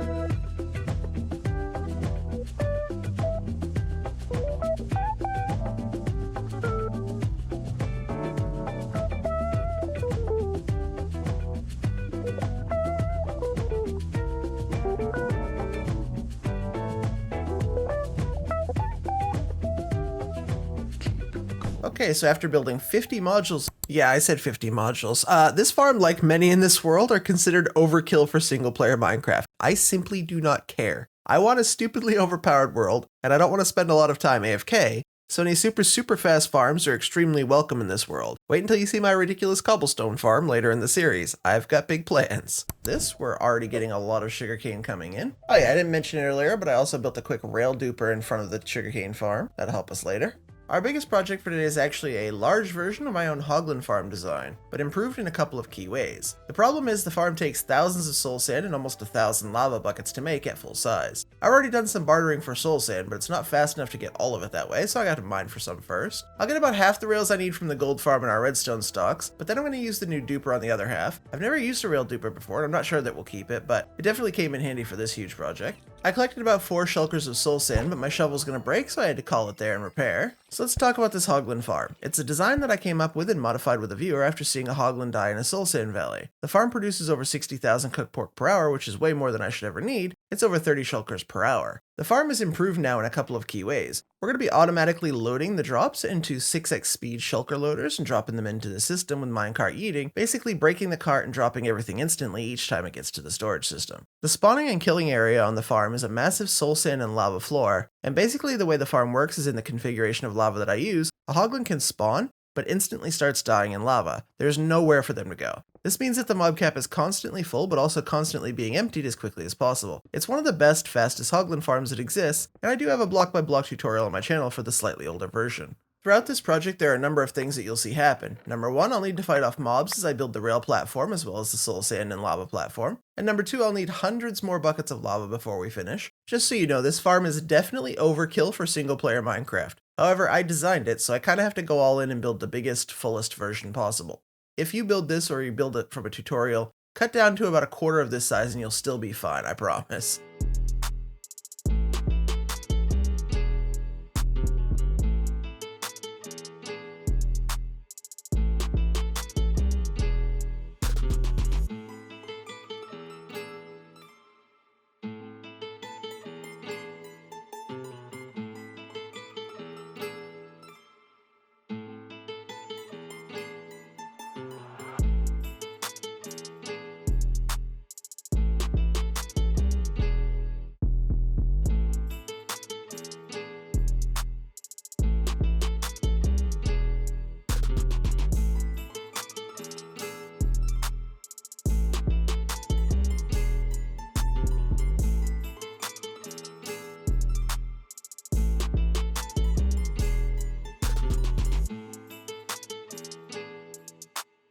Dying in hardcore Minecraft can happen fast. Sometimes it doesn't matter how seasoned of a player you are. So here's your lesson for today. If you're standing in lava and don't want to die, move.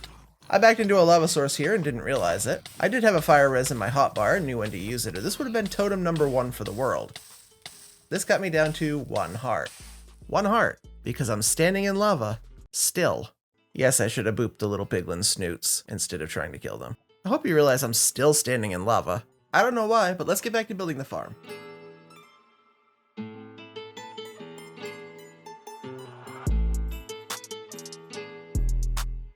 This farm is absolutely OP. You can see it at work here. The babies live sometimes for a few seconds, and the adults give us cooked pork and leather in huge amounts. I'm gonna grab a shulker of pork for now and head home. And yes, I use brown shulkers for food because I use cooked pork chops and they're brown. So stop judging me. 3 episodes ago, I built a villager trading hall, yet my villagers sit here underground and I haven't expanded from the original batch, even though I have another 20 or so bred up and ready to get jobs.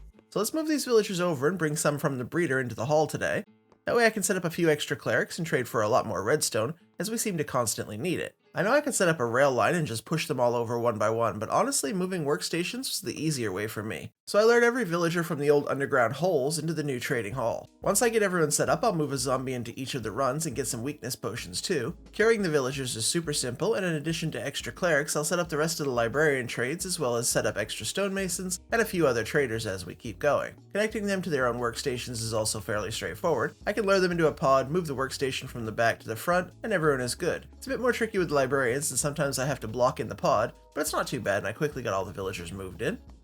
Once the old villagers were moved out of here, I filled in the original trader hall. There's no way I want mobs spawning down here, surprising me when I open it up later to do some terraforming. I also wanted to know it was gone and that I'd made some good progress. While I was filling this in and removing it, all I could think was that in another 500 or 1,000 or even 2,500 days, we're gonna completely forget that this ever existed. People who pick up the series late won't even know it was ever here. Don't believe me? When was the last time you thought about my episode 1 creeper farm? For the new villagers, I could lure them the same way, but in this case I found it way easier just to minecart them into the system. Push the button a few times, set them up, push the button a few times. It was pretty easy. With all the new villagers moved in, it's time to remove all the evidence that this was even here. And now that we have a lot more clerics, trading for redstone becomes actually viable. With one villager, you can only get a little bit of redstone every day, but with virtually unlimited emeralds from the raid farm, and now with way more clerics, we can trade for many stacks per day. And then a quick check-in on the sniffers shows that our efforts are being rewarded with almost a stack of pitcher pods and a lot of new eggs. Then with the Hoglin farm up for food and the Guardian farm up for XP, I won't need nearly this many animals taking up the chunks around spawn, so we can thin the herd a little as well. Little world cleanup never hurts. Me. Back to trading, and I can pick up a few extra stacks of redstone. This is going to be nice having these now. I can certainly find a use for an extra 6 stacks or so every day. The next project and the last farm for today is a 2-high flower farm. I want to start working on dyes today, and so far the only ones I can produce in huge quantity are red from the iron farm poppies and brown from the cocoa farm. I guess black from the withered rose farm, but I don't really run that very often, it's not super fast. So today we'll take care of the 2 high flowers, roses, peonies, lilacs, and sunflowers. I don't have sunflowers yet, so I needed to find that first. Needless to say, I didn't have great luck. Eventually I did manage to find this patch, which was about 4,500 blocks from home. Yoink! A 2-high flower farm is a very simple little machine. I'm going to put some dirt above these hoppers, water in the middle, hoe the land, plant the flowers, and run 4 dispensers filled with bone meal directly at them. The flowers will fall down, get collected, easy farm. I'll definitely start with one of each flower type, but if I need an extreme amount of red dye, it's not super hard to change which flowers I'm bone mealing through the trapdoors. Also, I really wish you got more than 3 different colors from this. Having 2 that produce the same dye is so weird to me.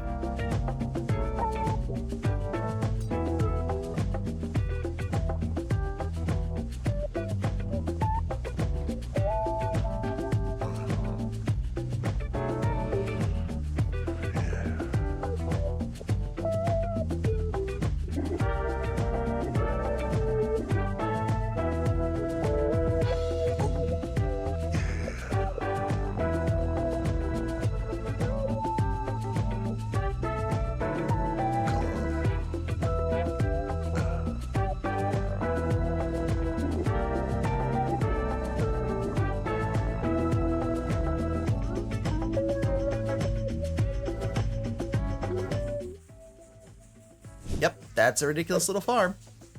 Before we end today, I want to work on 2 interiors for the starter base. The first thing I want to do is make an office. This will be our login and logout spot in the world and will be where we keep our most valuable items. This concept's not new, it's not mine. I know at least 2 other people who do this, so thanks to Linkzzey and Dame the Dime for the inspiration on this one, but it's too good. I want a place to plan, sit, talk to you, and a place where I can just feel completely at home and safe. The minecart will let me sit down, and in front of that I want a desk. I'm not going to over-design the room for now because I want to keep improving it and growing it as the world gets older, but I'm going to start with some bookshelves, a place to keep a journal. We'll move Loki up to this room to sit with me, and I want to display some of our most valuable and important world items like our very first pickaxe, which I've saved since the beginning. Outside of that, this room should be at least relatively functional, with an ender chest, a crafting table, and so on. I'm going to put a little research desk off to the side, and for now I'll just have a beacon on that, but I think long term we can use that even more. Let's get most of this built.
These 4 armor stands are very, very important to me. They represent certain parts of the community and certain friends and hardcore players that I've met. They'll welcome me into the room every time I enter, and I'm pretty sure those represented will know who they are, and sometimes the color will represent more than one person, so I'll leave it to your imaginations who is who.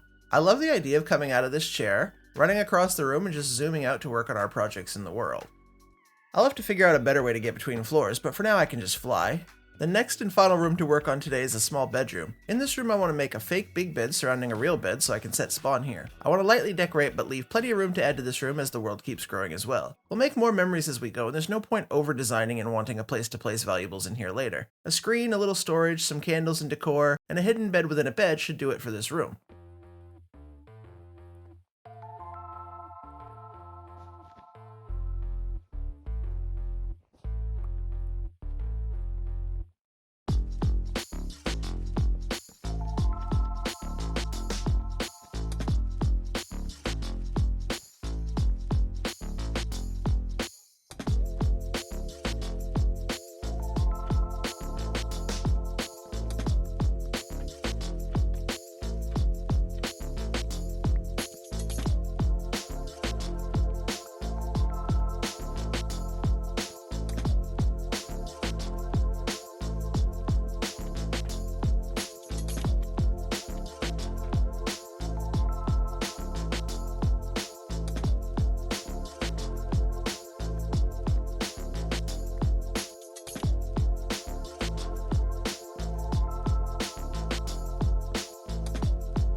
While I was decorating, I decided to add a back door so we could head out the other way if we want as well.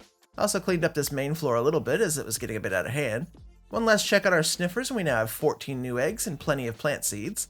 So that's it, sniffers, pumpkins, sugarcane, Hogland Farm, moved some villagers, 2 high flower farm, and 2 room interiors. Hi, and welcome in or welcome back. Today I'm going to collect all 16 armor trims, 16 full sets of enchanted netherite armor, and get enough diamonds to set up an armory to display one of each set here in this room. It's a busy one, so let's get into it. The first thing we have to do is collect these 4 axolotls. We'll have plenty to do with them in the future, but right now they're in the way. Next I need to expand this room to get it ready to become our armory. I want it to be a fairly dimly lit, moody room with these gray stone walls, so we'll need to add a dark floor and ceiling to pull it all together. And I'll definitely need to fill in bits of the ground as well, since we built this room originally over a few caves, as you can see. Unlike most of my episodes that have focused on farm building and then one aesthetic build to grow our fantasy age and spawn area, today's going to be a much grindier episode from me, although I hope we can sort that out for you. In the end, I'll need over 250 ancient debris and over 800 diamonds to pull this off. I also need to find the remaining 8 trims that I haven't yet discovered, including some of the hardest ones to get like Ward, Tide, and the 4 Trail Ruin trims. While I'm designing this room, I have to include this staircase that will eventually lead down to where I want to put our automated storage. Over the first 7 episodes, I've collected a few trims as I've explored our world. To catch you up, I've found Silence in the First Ancient City, Coast in many shipwrecks, and last episode also got the Netherite template. I found Wild early on in a jungle temple, Spire as I did my end raiding, and Rib in my very first fortress chest. Dune came from our local desert and mesa, and I from the Stronghold library. So let's lay out those in the item frame so we can visually see what's left to do. What I still need is Snout from a bastion, Tide from killing an Elder Guardian, Ward from an ancient city, and Vex from a mansion. While I do have a mansion very close to my base, I've already checked most of it and I'm 99% sure there's no Vex inside. I don't want to burn it down if I don't have to just to find out, so we'll try and find one elsewhere. And finally I'll need these 4 trail ruins to complete the set. I started my search for Tide, the Elder Guardian trim, in our local Dragon Egg drop project. I want these Elder Guardians dead anyways, and maybe I'll get lucky here. With my trident, some milk, and a few doors, and the confidence that only an idiot would have, I went in. The one in the top room here is always the easiest Elder Guardian to find, so I thought I'd start there. Unfortunately, he did not drop an armor trim, but I did get mining fatigue, and in between most elders I killed today, I'd have to run away and get more milk. A shulker of this would have been smart, but, well, you know, I said I'm an idiot. The other 2 elders are in the wings of the monument, not that hard to find either. Unfortunately, they weren't in a giving mood. Except mining fatigue, they loved giving me that. My luck's been really good in this series, so with 1 Elder Guardian left in the monument before I had to move on, I thought surely this would be the one. It was not. I did find a few sponge rooms doing this, so that's always nice for other projects. No trims though. After coming up empty, I did consider burning this mansion down, but it is really close to my base, so I've checked every chest I could find in here, and I'm pretty sure there's no trim inside. After clearing it out a bit more and deciding not to be an arsonist this close to home, I did move on to looking for another trim, but I did feel like I was already 0 for 2 today. One trim that should be fairly easy to find is Snout. With a 1 in 12 chance of spawning and bastions having plenty of chests, this one shouldn't take long. I decided to start with the bastion I had already mostly cleared since I haven't checked all of the chests there. The tower side has a number of chests, some of which you can see from here.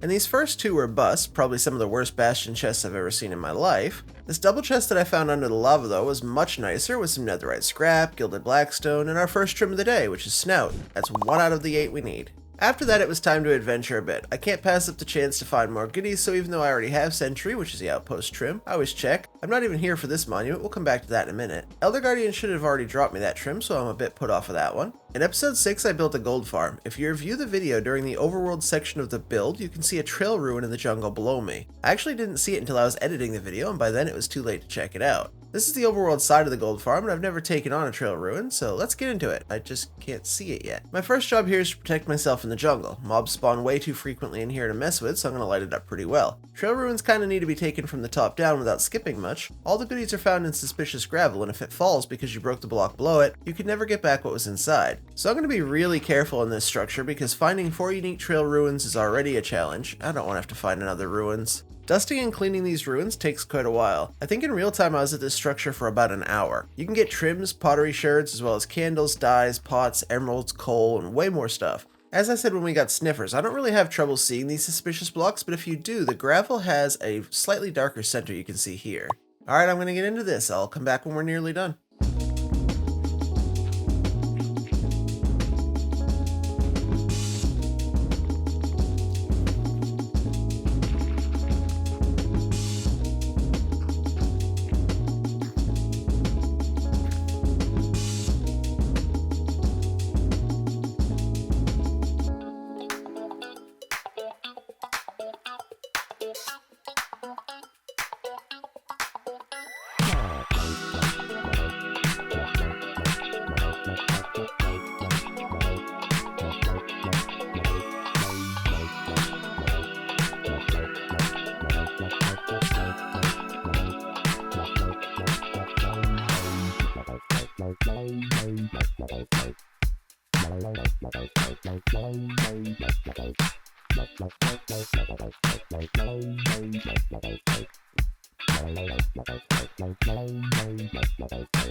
So it's been about an hour and I've nearly cleared this entire trail ruins. Thankfully, with a few blocks of suspicious gravel left, I was able to find the 4th and last of the trail ruins armor trims. This was the last one I needed here. You can see just how big these structures are as I run back to the storage near where I started. As much as I didn't really want to do this, in the end I actually had kind of a little bit of fun. But in the end I pulled 9 trims, 11 shards, and lots of mud brick from this trail ruin, as well as 2 of the new music discs. So it's just Tide, Vex, and Ward now. So it was back to that ocean monument that we spotted on the way to the trail ruin. At this point I've killed 6 Elder Guardians, and 1 in 5 is meant to drop the trim. Those are good odds. Surely that means this is where I'll get tied, right? Nope. And not this one either. Nor this one. Next monument, please. Wasn't this one either. Let's try it with looting. Wasn't that one either. Good try, though. Nope again. After a few more monuments, I lost track of how many Elder Guardians I'd actually killed, but statistics said 15. To be honest, by this point I was kinda losing hope, and then this Elder Guardian dropped it for us. Let's head home and regroup. So now with Snout, Tide, Razor, Wayfinder, Shaper, and Host, we only have 2 trims remaining, Vex and Ward. I don't have a cartographer villager and I didn't feel like making one, so what that meant was aimless flying day and night until we found a new mansion. I looted shipwrecks and ruined portals, found some cool open lush and dripstone caves, and even a cherry biome that made me think I'd gone the wrong way and back to spawn. Oh look, it's a birch and oak forest at the base of a flat cherry plateau overlooking a river. Never seen that before. Thankfully, mansions aren't as uncommon as they used to be, so I spotted this dark oak forest and headed straight for it, and behind the hill I spotted a new mansion. Yes, I am 200 blocks away flying directly at it with a flint and steel. Don't judge me, I just know what I want. Everything changed when the Fire Nation attacked. So this is a bit of a shortcut, but this is hardcore and I can't be bothered fighting off Vexes in small corridors today, so let's just burn it down. Actually, let's burn everything, including me apparently. As this opens up, I can find all the enemies inside and safely ping them with my bow from far away. Eventually the fire will pull back enough that I can go inside and start picking the chests apart freely. A lot of the chests inside the mansion, especially the storage rooms, are always empty. The first and second one just had low quality enchanted axes. And chests don't burn, so you can basically let the mansion completely demolish itself if you want. I felt like heading in and finishing this one off. That's 3 crappy axes. I don't know which room this chest would have been in originally, but floating chests like this are often from the tops of tall rooms and have a lot of loot. In this case it had the Vex and that's all I need, so let's head home. It took me ages to find a second mansion, and then I found a third while flying home. Not gonna lie, this feels like an act of aggression against my sanity, so I didn't let it stand. This became pillagers roasting on an open fire. I'm fine. What do you mean? Back at home, we can drop off the Vex trim, and we have just one left to find. Spoiler alert, it wasn't easy. For all the people who are a little upset with how easily I found the Silence trim, Ward had your back. So let's get a little shulker together with some wool, night vision potions, and go ancient city hunting. Ancient cities are actually easy-ish to find in Java Minecraft. There's a stat in the F3 screen that shows the erosion directly below you. When the erosion is at a certain level, you're standing over either a dripstone cave, large lush cave, or an ancient city. If the biomes nearby are one of the new peaks biomes or a grove, chances are it's the ancient city. You do sometimes miss, but it's relatively predictable once you know what you're doing. The number I'm looking at is the one on the line with noise radar that says E, and the lower it gets, the better. This is around what I want. The mountain biome's a good sign, so we can try again here next. If I'm confident about it, I like digging a 2x2 hole all the way down. It's easy to fly out if I somehow mess up greatly and have to see a warden.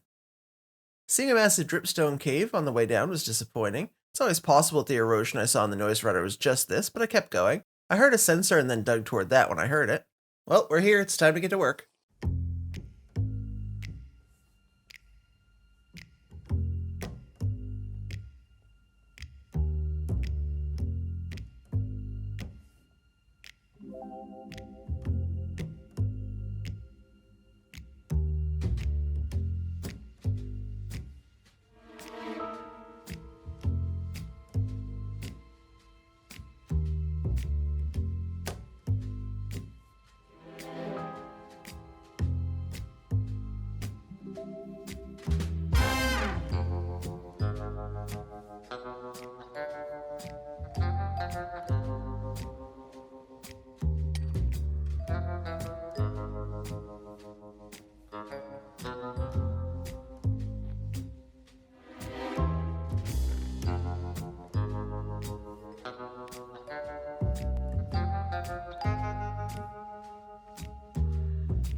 Well, I think I've been through every chest in this whole city, and I didn't find a single armor trim of either kind. My luck with these ancient cities while trying to get the ward trim was toxic and horrible. For everyone who was annoyed that I seemingly got silenced too easily, this was well worth it in the end for you guys. My luck ended up being, on average, very bad in ancient cities. It's fine. Also, how did I find 3 silence trims before ward? I'm gonna keep telling myself it was fine.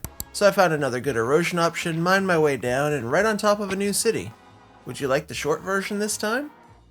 So I found silence in this chest, set off a shrieker here, found another silence in this chest, somehow set off another shrieker here, set off a third while opening a chest, and then with this one heard the scariest sound in all of Minecraft.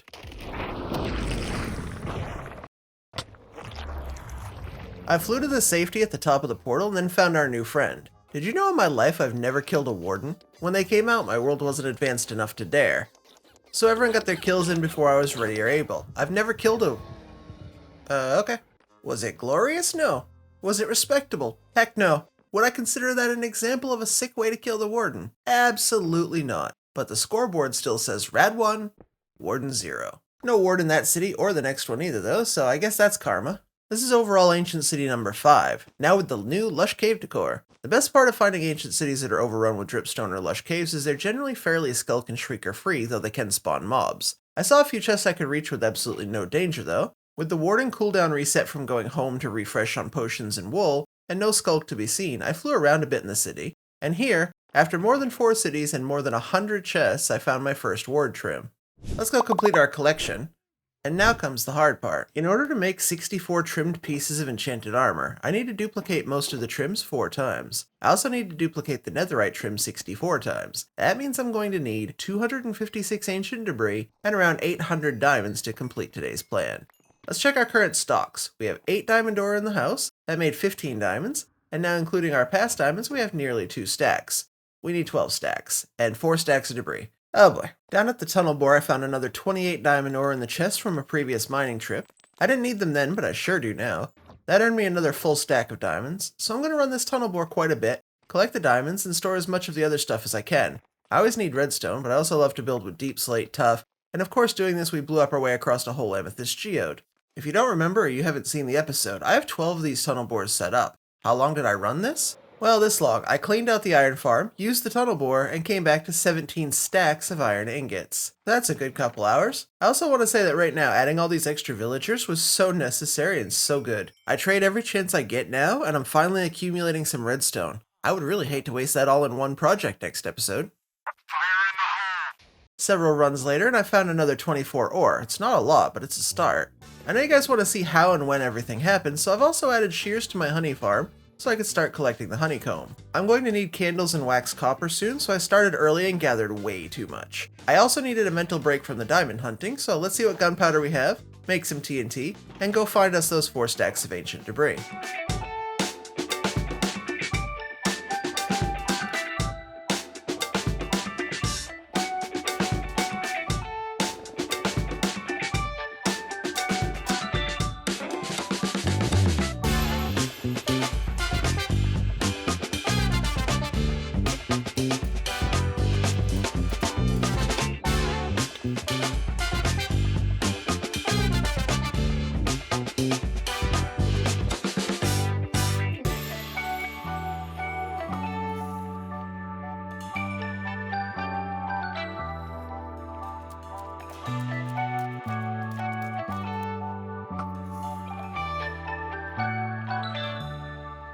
After burning through all of the TNT I had, I burned through both netherite pickaxes, often stopping to repair on quartz. These 2 stacks, plus what I already have, should be enough. I'm very tired of being in the nether, so let's head out. I'm gonna miss these 200 levels when they're gone. Okay, I'm home and we can smelt the debris down. Then after that, we'll be able to pull them out, add a bit of gold to them, and boom, when they're added to what we already had, a full stack plus 6 netherite ingots. But I still need diamonds.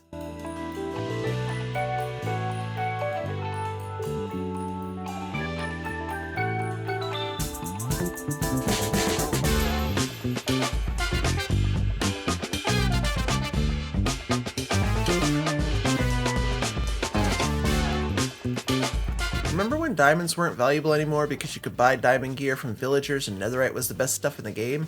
You'd think almost 9 stacks would be enough for anyone. Speaking of buying diamond gear, after buying 16 helmets, chest plates, leggings, and boots over the next couple of days from villagers, it was time to start putting the trim sets together. I've also started enchanting them, and yes, completely ran out of levels. In fact, we're going to have to take the rest of this to the XP farm. Enchanting 64 pieces of gear and combining multiple books to make each piece is apparently kind of expensive. Now that I'm up here though, I can just get the minimum levels I need, pop out, use the anvil, and repeat the process for every piece of gear. I know I don't have to enchant these armors with real enchantments just to display them, but every set of armor will be pretty good. It's going to have Mending, Unbreaking, and Protection 4 to start. Helmets will have Respiration, boots will have Feather Falling. I never thought I'd blow through 200 levels as fast as I did, but the helmets alone took 19 levels per helmet to enchant. That was 304 levels for just one piece of the gear. The best part is, once I get done with helmets, I get to do the other 3 pieces. So yeah, I spent over 1200 levels doing enchanting, in one episode. Side note, do you know how many anvils it takes to enchant this much gear? More than one, I promise you that. While I go through this, let me say this. I've already spent more time on this episode than any episode of the series so far. If you're enjoying it, you already know what to do. By the end of this episode, I'll have survived 820 days. My main goal has always been to have one of the best and most overpowered worlds at 1,000 days into the game. After today, we'll have 180 days left, and I already know how I plan to use it. My goal is to release 2 more episodes to take us to day 1,000. After that, this world will be played quite a lot more often. I'm going to be streaming this world over on my Twitch. I'm going to load up all the farms, AFK them a bit to stock up on all the resources we build, and then we'll continue the next 1,000 days playing over there as well. I'll still have the episodes here, but the making of them will occur over on Twitch, so be sure to check it out. Let's turn these diamond armor sets into netherite. This is where we're going to blow through some of our diamonds. Check it out. 3 templates will become 6, 6 will become 12, 12 will become 24. On and on I go until I have them all duplicated. When I'm done duplicating the netherite templates alone, I'm left with just 2.5 stacks of diamonds from our original 9 stacks. That's a lot of diamonds gone all at once. I'd normally skip through this to show you 1 or 2 of these and then cut, but it's really just too satisfying.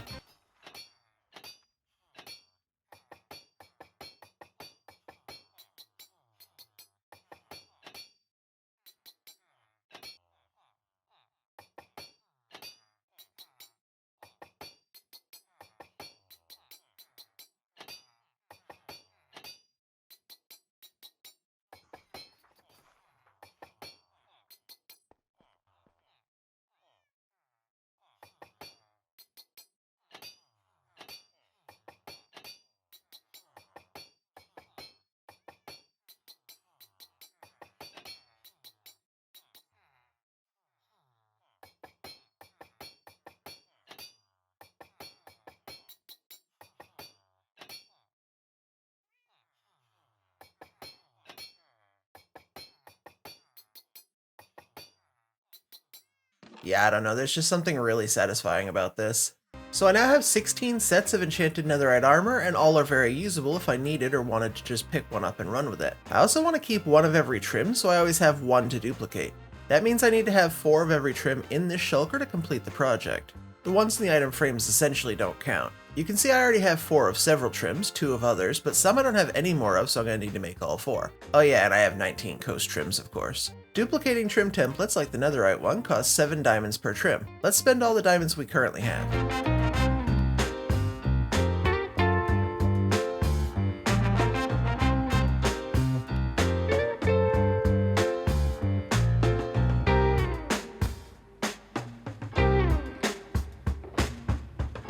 Well, I have 3 diamonds left and I still need 19 templates. That's not good. I feel like I've spent half my life down here today. It was a bit sad to cut through this geode with the boar, but I'm sure we'll find more in better locations than directly in the path of the boar as well. I saved the lower half by covering it each time.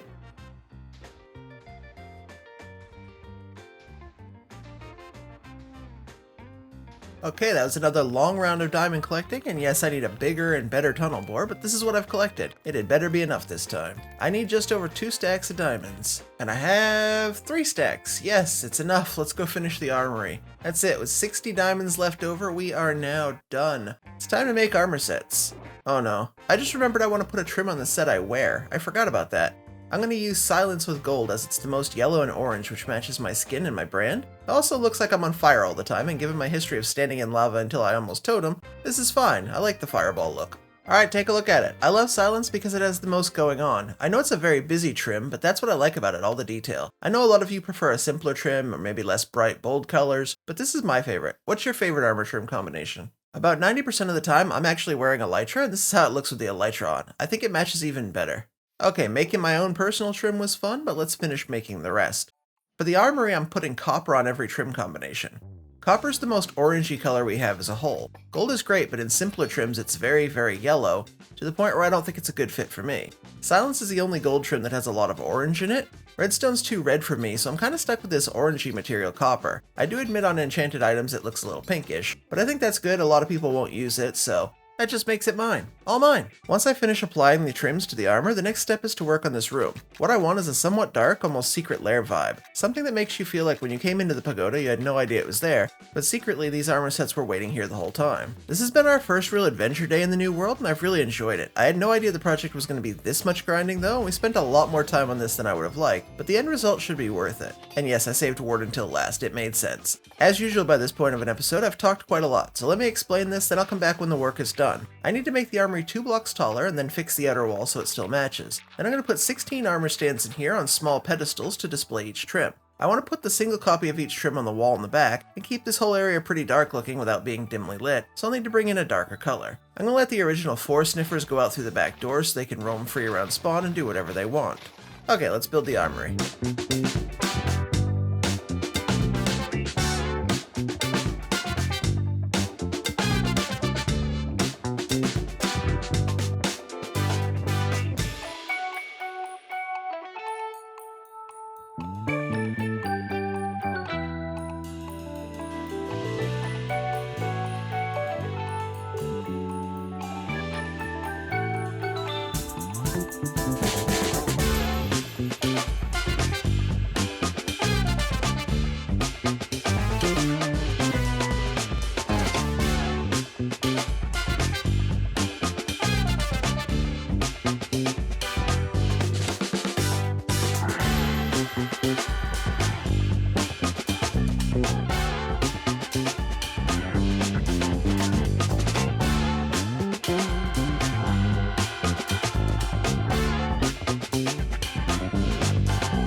There it is, 16 enchanted netherite armor sets, each with its own copper trim. This has been a lot of fun to do, adventuring to basically every structure, finding all of the rarest trims, and even the grind of ancient cities and monuments was all worth it for this. I'm getting close to 1,000 days in this world, so next episode we're going to tackle a huge project that I'd love to have done by then.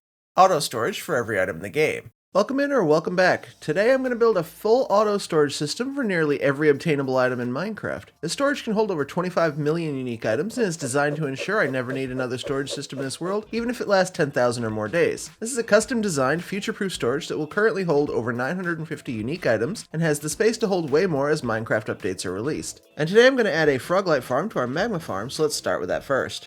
The first thing I'm going to need for a froglight farm is, surprise, frogs. So I headed out to the slime farm where I know there's a swamp. And this is a pretty good sized swamp. I'm gonna be honest, I didn't even have a thought in my head that there may not be frogs here, but I checked the insides of the swamp, I checked the outskirts, I checked from way up high, and then I checked from way up high, but I still couldn't see one, and I need 2 to even be able to breed them. What I did find though was another swamp not very far away. What I did was look high, and then what I did was look low, but I can't find any frogs. Why are there no frogs in any of these swamps? I walked around on the ground in this mangrove thinking that I was just missing them, but no, I actually just couldn't find frogs, so I had to take back to the skies and go look for another entire swamp. What I found was this, it's a pretty large mangrove swamp, and from up here I did manage to spot a single frog.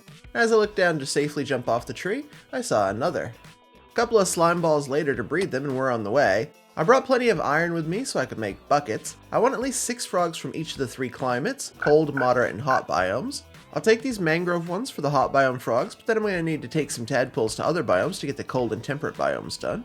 These are the first frog spawn of the world, and the frogs were very kind and put them in this 1x1 water source for me so they can't get lost. Knowing I'd be here for a little while, I did clean up the area and spotted even more frogs. I was unlucky in the first 2 swamps, but this third more than made up for it. Sometimes life is just like that.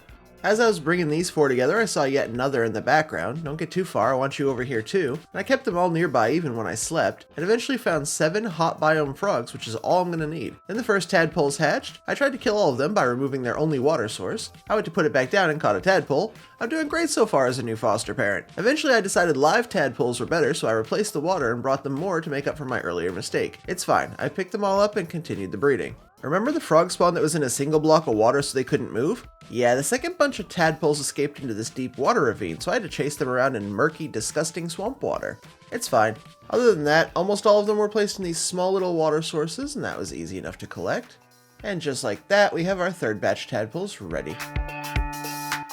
And after collecting most of the tadpoles I'd need for the farm, I brought the 7 swamp frogs up the hill so I could safely nether portal them to the roof and get them over to the magma farm. I collected the last of the tadpoles and with nearly a shulker full, headed back to the slime farm. This portal here will get us back to the frogs, and moving frogs across the nether roof isn't that much of a problem. They like to follow the slime balls and leads work on them, so when in doubt I'll do both. Because mobs have a 15-second cooldown after they leave the portal, I can put them through, easily follow them, and then get them back on leads and yank them away from the portal before they can teleport back and away from me to the savannah.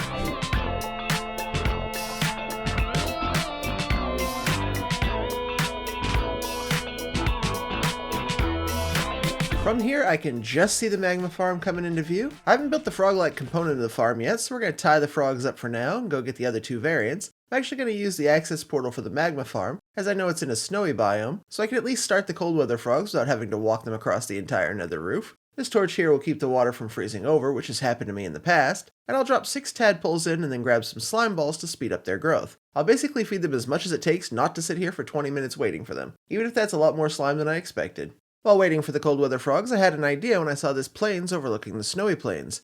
Plains is a moderate temperature biome, which is the last type that I need.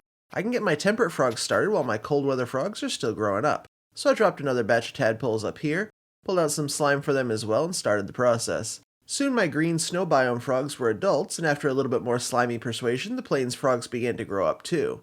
All I need is this one for an advancement, and then his friends began to grow up so we could move them all down. I just had to drag them down the hill, into the portal, and over to see the rest of our frogs.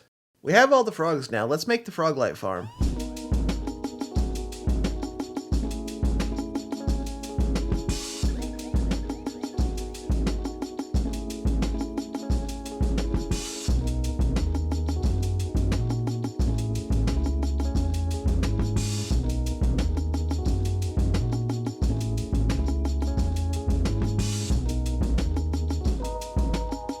The Froglight part of the magma farm is quite simple to do, as you saw, but the real genius of Fortune8 Diamond's design is that it's ridiculously simple to load the frogs into the farm once it's built. All I need to do is get them near this corner portal here.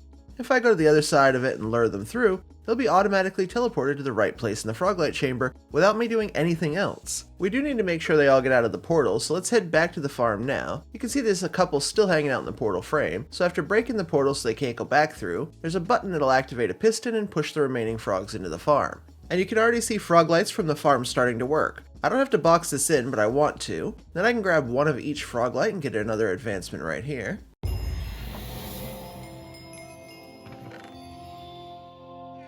Now let's go use this farm properly. If you missed it, this magma and now Froglight farm is by Fortune8 Diamond and is one of the most overpowered magma farms I've ever used. The Froglight edition is about the same speed as my own Froglight farm design, but with the added bonus that you get a ton of magma cream on top of it. Getting shulkers for Froglights in just a few minutes definitely solves my Froglight problem. Let's continue gathering for the storage system. In order to craft the chests and hoppers I definitely need to run my dark oak farm quite a lot. As I haven't updated it to the latest version yet, this meant also collecting saplings. The dark oak farm is definitely my best source of wood for chests in the world. It's also fairly bone meal efficient. My automated storage system is going to go directly under my pagoda, so we're going to need to dig a big hole.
In the end, I've dug well over 250,000 stone and other blocks to empty the space for our storage system. This was not a small project at all. The hole is now finished and spawn-proof though, so it's time to gather all the materials I need to put together my auto sorter. I haven't talked a lot about it, but I'm obsessed with keeping the day count super low in this world until I have one of the most overpowered 1000 day worlds ever, so the next part of my world was very speedrunnery. You see, I need to trade for a lot of redstone. I also need to grab materials for the storage from my home. I need more dark oak for chests and hoppers, and I'm going to need plenty of deep slate from the tunnel bore. So I use this time to task overlap quite a lot. What that means is I'd plant the dark oak saplings, go trade for redstone, take that up to my base, start working on some of the shulkers for the stuff I need, go back and harvest the dark oak, replant the saplings, run the tunnel bore at night, and then trade for more redstone each day. The storage system itself takes over 10,000 redstone dust, including crafting the components such as repeaters, comparators, observers, and redstone blocks. 10,000 is a lot of redstone dust, and even though I have a stacking raid farm and 7 cleric villagers, it was quite a grind. Let's gather the rest of the materials.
Gathering is nearly done and I'm making the last of the hoppers to get this thing started. Collecting everything is in all of these shulkers and it's quite a job. Let's grab it all and head down to the big hole we dug earlier. I tried to keep myself fairly organized during this build. It's very complicated and there are tens of thousands of individual blocks to place. I put building blocks on one wall and redstone things on the other. The storage was designed and put together by myself and my friend Meben. He's making a showcase video with some helpful tips on this and that should be linked below. You can get the schematic over there and make sure you subscribe for more of his own hardcore world. Okay, I'm ready to begin. This is the last time you'll see the empty pit. Let's go.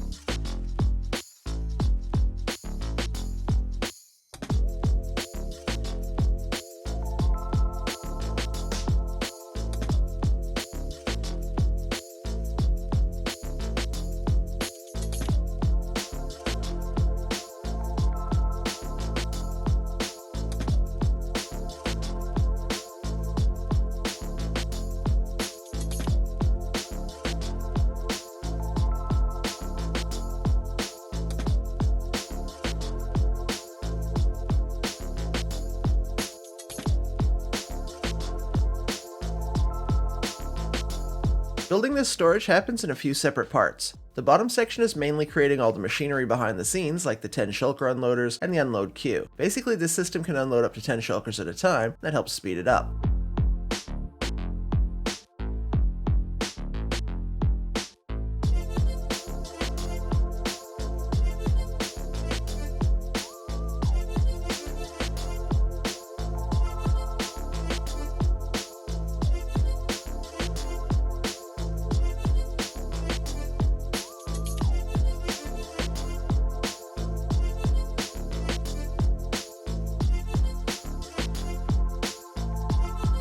Once all that lower bit is done, I can put in the floor, which is made of frog lights and soul sand. The frog lights will keep everything lit and spawn-proofed, and the soul sand means I can run back and forth much faster from item to item around the storage. From there, I'll start adding different bits of the storage, and I'll explain what's in here at the end. But as I go, look for the automatic potion brewer, bulk section, standard, multi-item sections of this haul, and all the little features that are included. Let's go finish building it.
Basically all of the storage components are in now. I'll show you around as soon as I finish installing these ceiling lights. I know it's lit from below with the frog lights, but these are more of an aesthetic touch so the place looks good and the ceiling isn't flat and boring.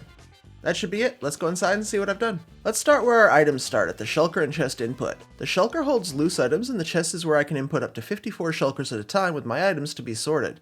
Underneath the storage, we're going to find the 10 shulker loaders, which will take the first 10 of these unloaded boxes and empty them out very quickly and start sorting through the items. So items are going to start here. And from there, they'll get sorted through this bulk section, which holds very common items like dirt, grass, stone, and cobblestone. And the first shulker will go into this display area and I can use items from it or take the whole box.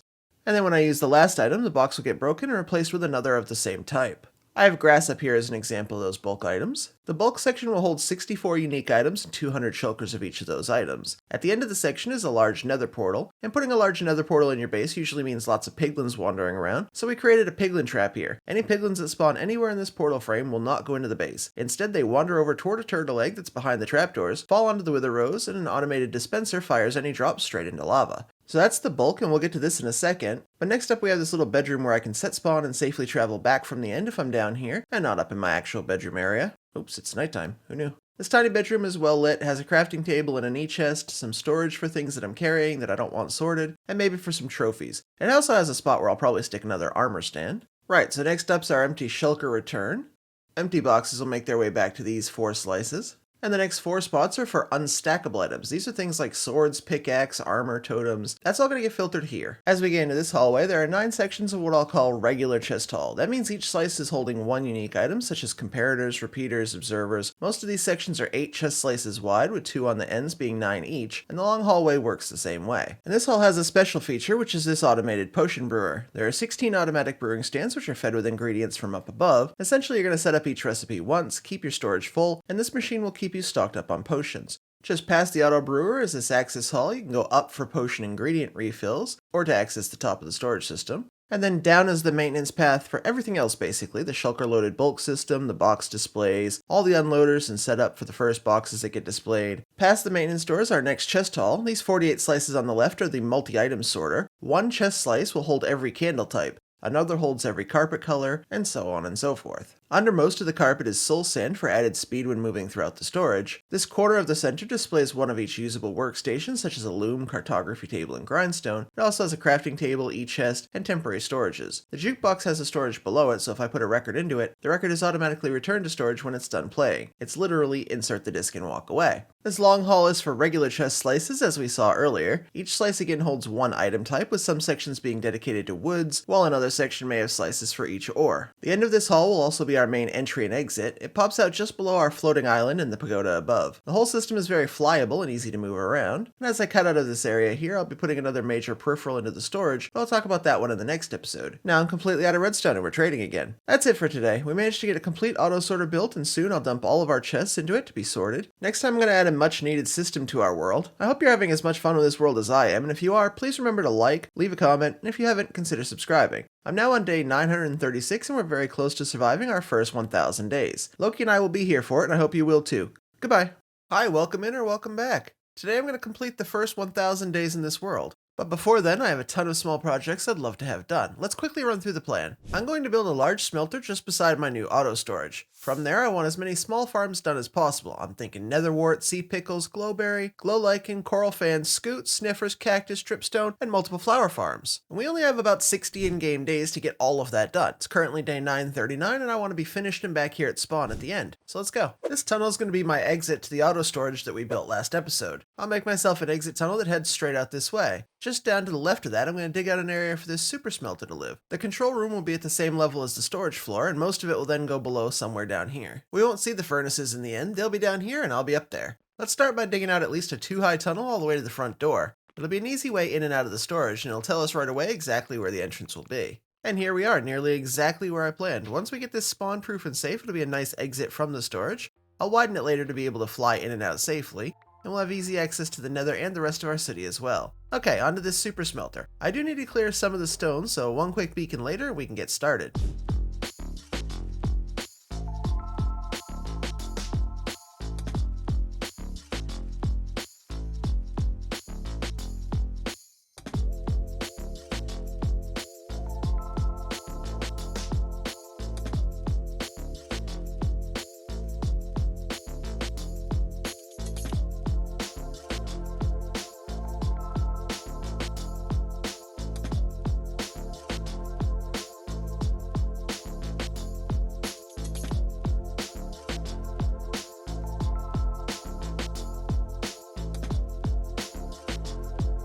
So this is what it looks like coming down the storage hall. I'll wall off this little section so it won't look like this. And that's out to the real world. And then when I come around this corner, we're straight into the smelter control room. The smelter is 198 furnaces large, and items to be smelted are dropped in full shulkers down into the chest here. It's all powered by shulkers of fuel input from up here, and behind me is the output, which returns full shulkers of cooked items and empty boxes. On the wall are a bunch of manual furnaces, so I can use this room for small smelting projects as well. Let's quickly make a shulker of coal to power this. I can choose whichever fuel source I want and may change it later, but for now it's easiest to start with coal. It's time to test it out. We'll drop a shulker of sand into this chest here, and then that shulker of coal we just made into this side. We'll give those a second to get into the system, and then we can fire it up. This will almost definitely not be the last super smelter in this world. I have plans to build a much larger one if I keep surviving, but 200 furnaces will more than get us through for now. Back at the output, the glass finished in just a few minutes, and that's a huge quality of life upgrade, going from 3 manual furnaces, or the 60 manual furnaces at the Skelly farm. This is a huge change. This is going to help a lot. The next farm I want to put together is a netherwort farm. Automatic netherwort farms still all require manual replanting, so I'm going to make it at least a bit of fun with minecart harvesting trips each time. If you were here for the auto storage last episode, you know I have a 16 stand potion brewer, and I'm going to need this netherwort soon to fill it all up. I want to collect the materials for the sea pickle farm while we're at it. Both farms will be done on the mushroom island and near each other. The sea pickles will be a great source of lime dye now that we have a super smelter. It will also be useful in some of the future technical farms I plan to make. The netherwort farm requires soul sand, and I ran out while building the hoglin farm, so I need to do just a little bit more piglin bartering. And it will never not be amazing to me how fast 200 piglins can trade 9 stacks of ingots.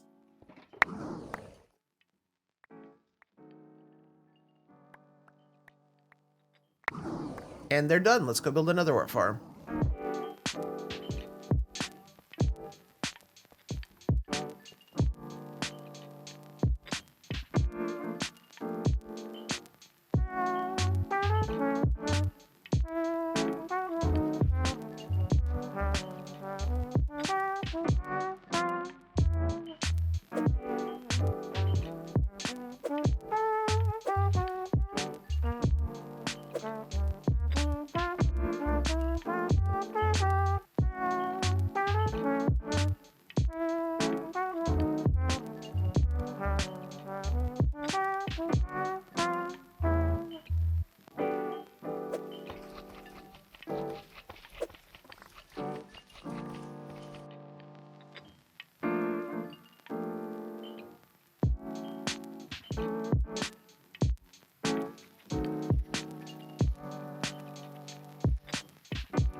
I have a lot to do, so I'm going to keep moving quickly through these farms. Next on the list is our coral fans farm. Coral fans are extremely useful when you want to build almost anything that uses TNT duping. This farm is by NotNotBrock and won't take me long.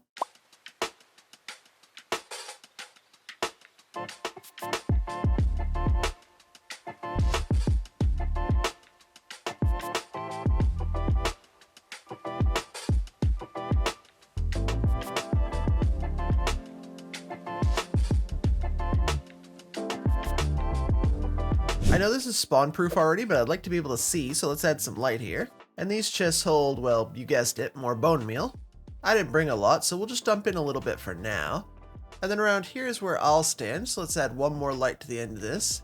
Now if I use this farm with shears, you'll see that all I get is seagrass. Good for turtle farm, bad for TNT. But if I use a silk touch pickaxe, I can collect the coral fans themselves. When I built the auto brewers, I thought about what potions I'd want in the system. One of the most underused but actually useful potions is a turtle master potion made with a turtle helmet. That requires a scoop farm. I also use a lot of turtle eggs in farms, so I thought putting a little turtle breeder next to this would be smart.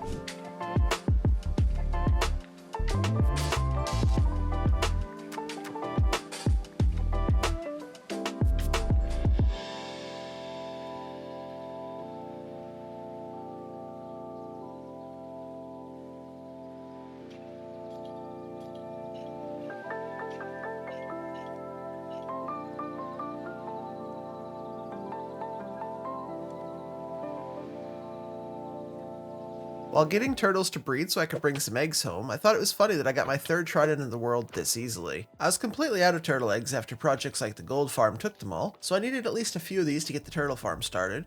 I'm glad I'm never gonna have to do this in this world again. I spent so much time on this beach. Turtle eggs are good for a lot of farms. We've had about 20 in the gold farm alone, 1 in the storage system, we've used some for the bartering farm. They end up in so many weird places and farms throughout the world. I'll use this smaller glass room to breed them, and then I'll move the adults into the scoop farm next to it. Baby turtles will fall into the water below these holes, fall on top of the hopper, grow up and drop their scoots, and let's not talk about the rest. I'll make a sniffer farm, but first I'm going to need sniffers, so I collected a lot of eggs from the earlier farm that I had made. Let's get those hatched now. While these grow up, and apparently some of you like that I called the snifflets by their real name, baby sniffers, I use this time to collect the resources for another major project for today, the moss farm. A lot of our farms require bone meal, including some from today as you've seen. So my plan is to build a small 2x2x1 module version of the crow moss farm. This is basically one of the best bone meal farms you can make. I'm going to keep some of the moss because moss is pretty awesome for a lot of things, but we'll convert most of this to bone meal and shulker load the drops.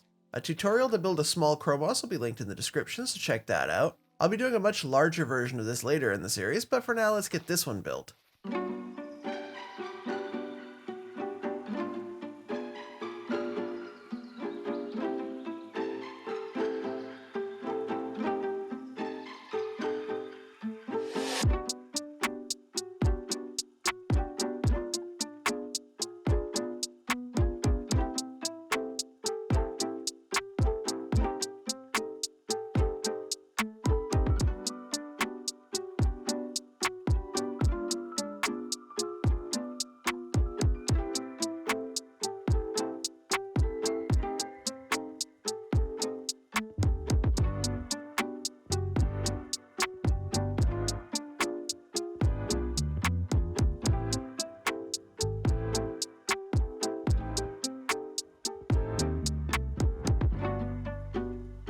All I need to do now is add a few more buckets of lava and we can get this bone meal farm started. Each module of this makes around 2,000 bone meal per hour, so this whole thing would make a full shulker in under 15 minutes. Because I did convert one module to just moss, however, this will make about 3/4 of that. After waiting around for a bit, working on storage and cleaning up the island a bit more, we have our first shulker of bone meal. Let's put some of that in the farms here and head back to the sniffers. Back home and the sniffers have hatched, so it's time to put together a bigger version of our earlier minecart collection and fence that in. Then the ridiculous task of moving sniffers. They move so slowly. So just open up the entire fence and just let them all loose. It's a mess now, but okay. You can put them on leads, it doesn't help. I just kept breaking the leads.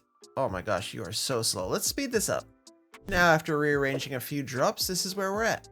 As I move into the building a lot more part of the game, I think it's important that we're not bottlenecked with small things like dyes. Glass, wool, carpet, terracotta, and more can be dyed, so today we're going to set up a bunch of flower farms to farm specific and sometimes harder to get colors. Our 2-high flower farm gives us red, magenta, pink, and yellow in bulk. A swamp flower farm will give us all the light blue dye. The design I'm using is by Nevermind Flame and was featured in Ianxofour's tree farm video. I've used it earlier in the series for the Nether Plants farm back near our tree farm. The farms use pistons to move the ground under the flowers, and a dispenser will bone meal the grass as it moves, and then everything will break instantly. This farm makes over 50,000 drops per hour, and every non-seed drop here will be blue orchids. Using bone meal in certain biomes gives very predictable results. If you bone meal the grass in a swamp, it'll always make blue orchids. There are now meadows with different colors flowers, so we'll head to a blue meadow next for cornflowers. Then flower forest will always bone meal the same flower at the same Y level, so those farms are predictable as well. If you bone meal a plains, you may end up with one of many kinds of flowers, so those farms are less predictable. I'll add a composting system that feeds back into the farm so any wheat seeds can be immediately composted back into more bone meal. Let's see how this works.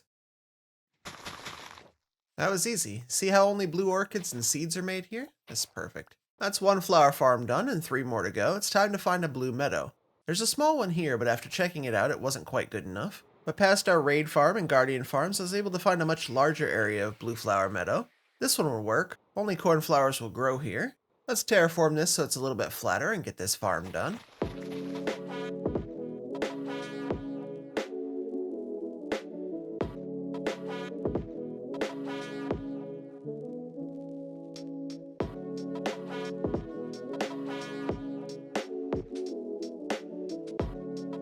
Alright, we're going to turn it on, and as you can see, I can see it's done. Flower farm number 2 is completely finished.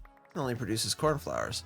What's up next was a shock to me. I was headed to a flower forest to set up an orange and light gray dye farm. Flower forests have what's called a flower map, and each spot is predictable based on what's around it. Red tulips will always spawn near orange tulips and never near poppies on the same Y level. I know what the flower map patterns look like a little bit, so when I saw one area in this flower forest, I was pretty shocked. Do you see what I see here? The rarest flowers to naturally spawn in a flower forest are Lily of the Valley. While they do spawn frequently here, it's not their actual world generation spawn. What that means is if you bone meal the same spot, unlike every other flower in a flower forest, Lily of the Valley will not reappear. Another flower will take its place instead. This is not true when the lilies are completely surrounded by cornflowers. This is their natural world generation spot, and a farm placed in one of these spots will always produce Lily of the Valley. As I said though, it's by far the most rare to find. I tested it by bone mealing the ground, and yes, a lily reappeared. I wasn't expecting to build this farm here at all, but I'm never going to pass up a chance to get a rare item, so I immediately went to work on that. And in just a few minutes I built this and we can test it out. I knew that it was going to work, but actually seeing it work is great. This is the first time I've ever had a proper working Lily of the Valley farm, and I didn't even know I'd find it when we started today. And the last farm for the flower forest is the orange and light gray one that I came to build. Now I can get every dye in bulk except for green, which can only mean one thing.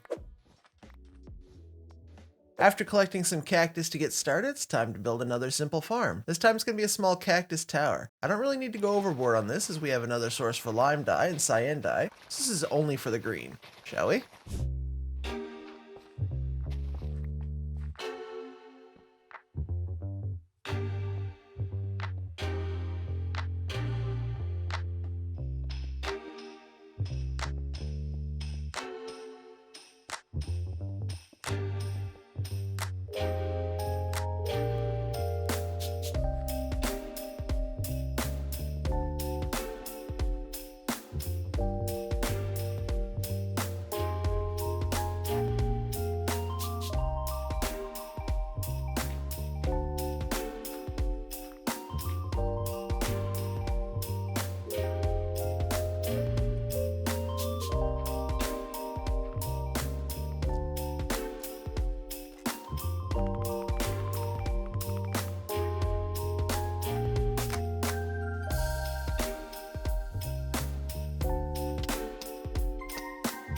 With the new cactus farm done, it's now time for a few chores like feeding the turtles and the sniffers. I gotta clean up all the dark oak in this mangrove near our old villager trader. Then I need to trade. I'm not showing any more of these trades. I know what you're thinking. I've already built a super smelter, farms for netherwort, sea pickles, glowberries, glow lichen, coral fans, scoots, sniffers, bone meal, 5 types of flowers, and cactus. Surely I'm done, right?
Let's head down to the church for a minute. This is where my 1000 day journey started. I said I wanted to create the most overpowered, crazy world I could, and here we are at the end of day 999. Along the way I realized I had a chance to create something great, a world I would consider one of the best 1000 day hardcore worlds ever played. I've built over 50 farms, including some of the best farms in Minecraft already. I've found all armor trims, I've set up 17 sets of netherite, built a full auto storage, large super smelter, and a lot more. I've also built my starter home inside the pagoda with the dragon statues out front, a floating island nether portal, Compass Rose City Hub that's going to be a major part of our world in the future.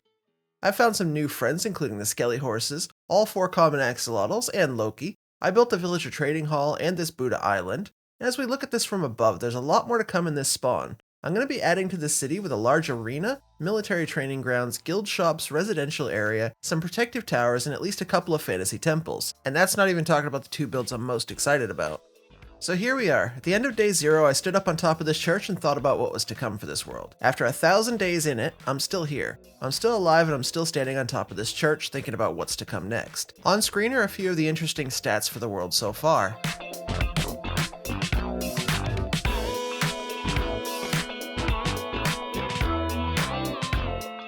I want to truly thank everyone for watching, and I hope you enjoyed this video. Commenting and subscribing are the best ways to show that you want to see more of the world. I'll be back very soon with a big build in episode 11, so look out for that soon. I'll see you then. Goodbye.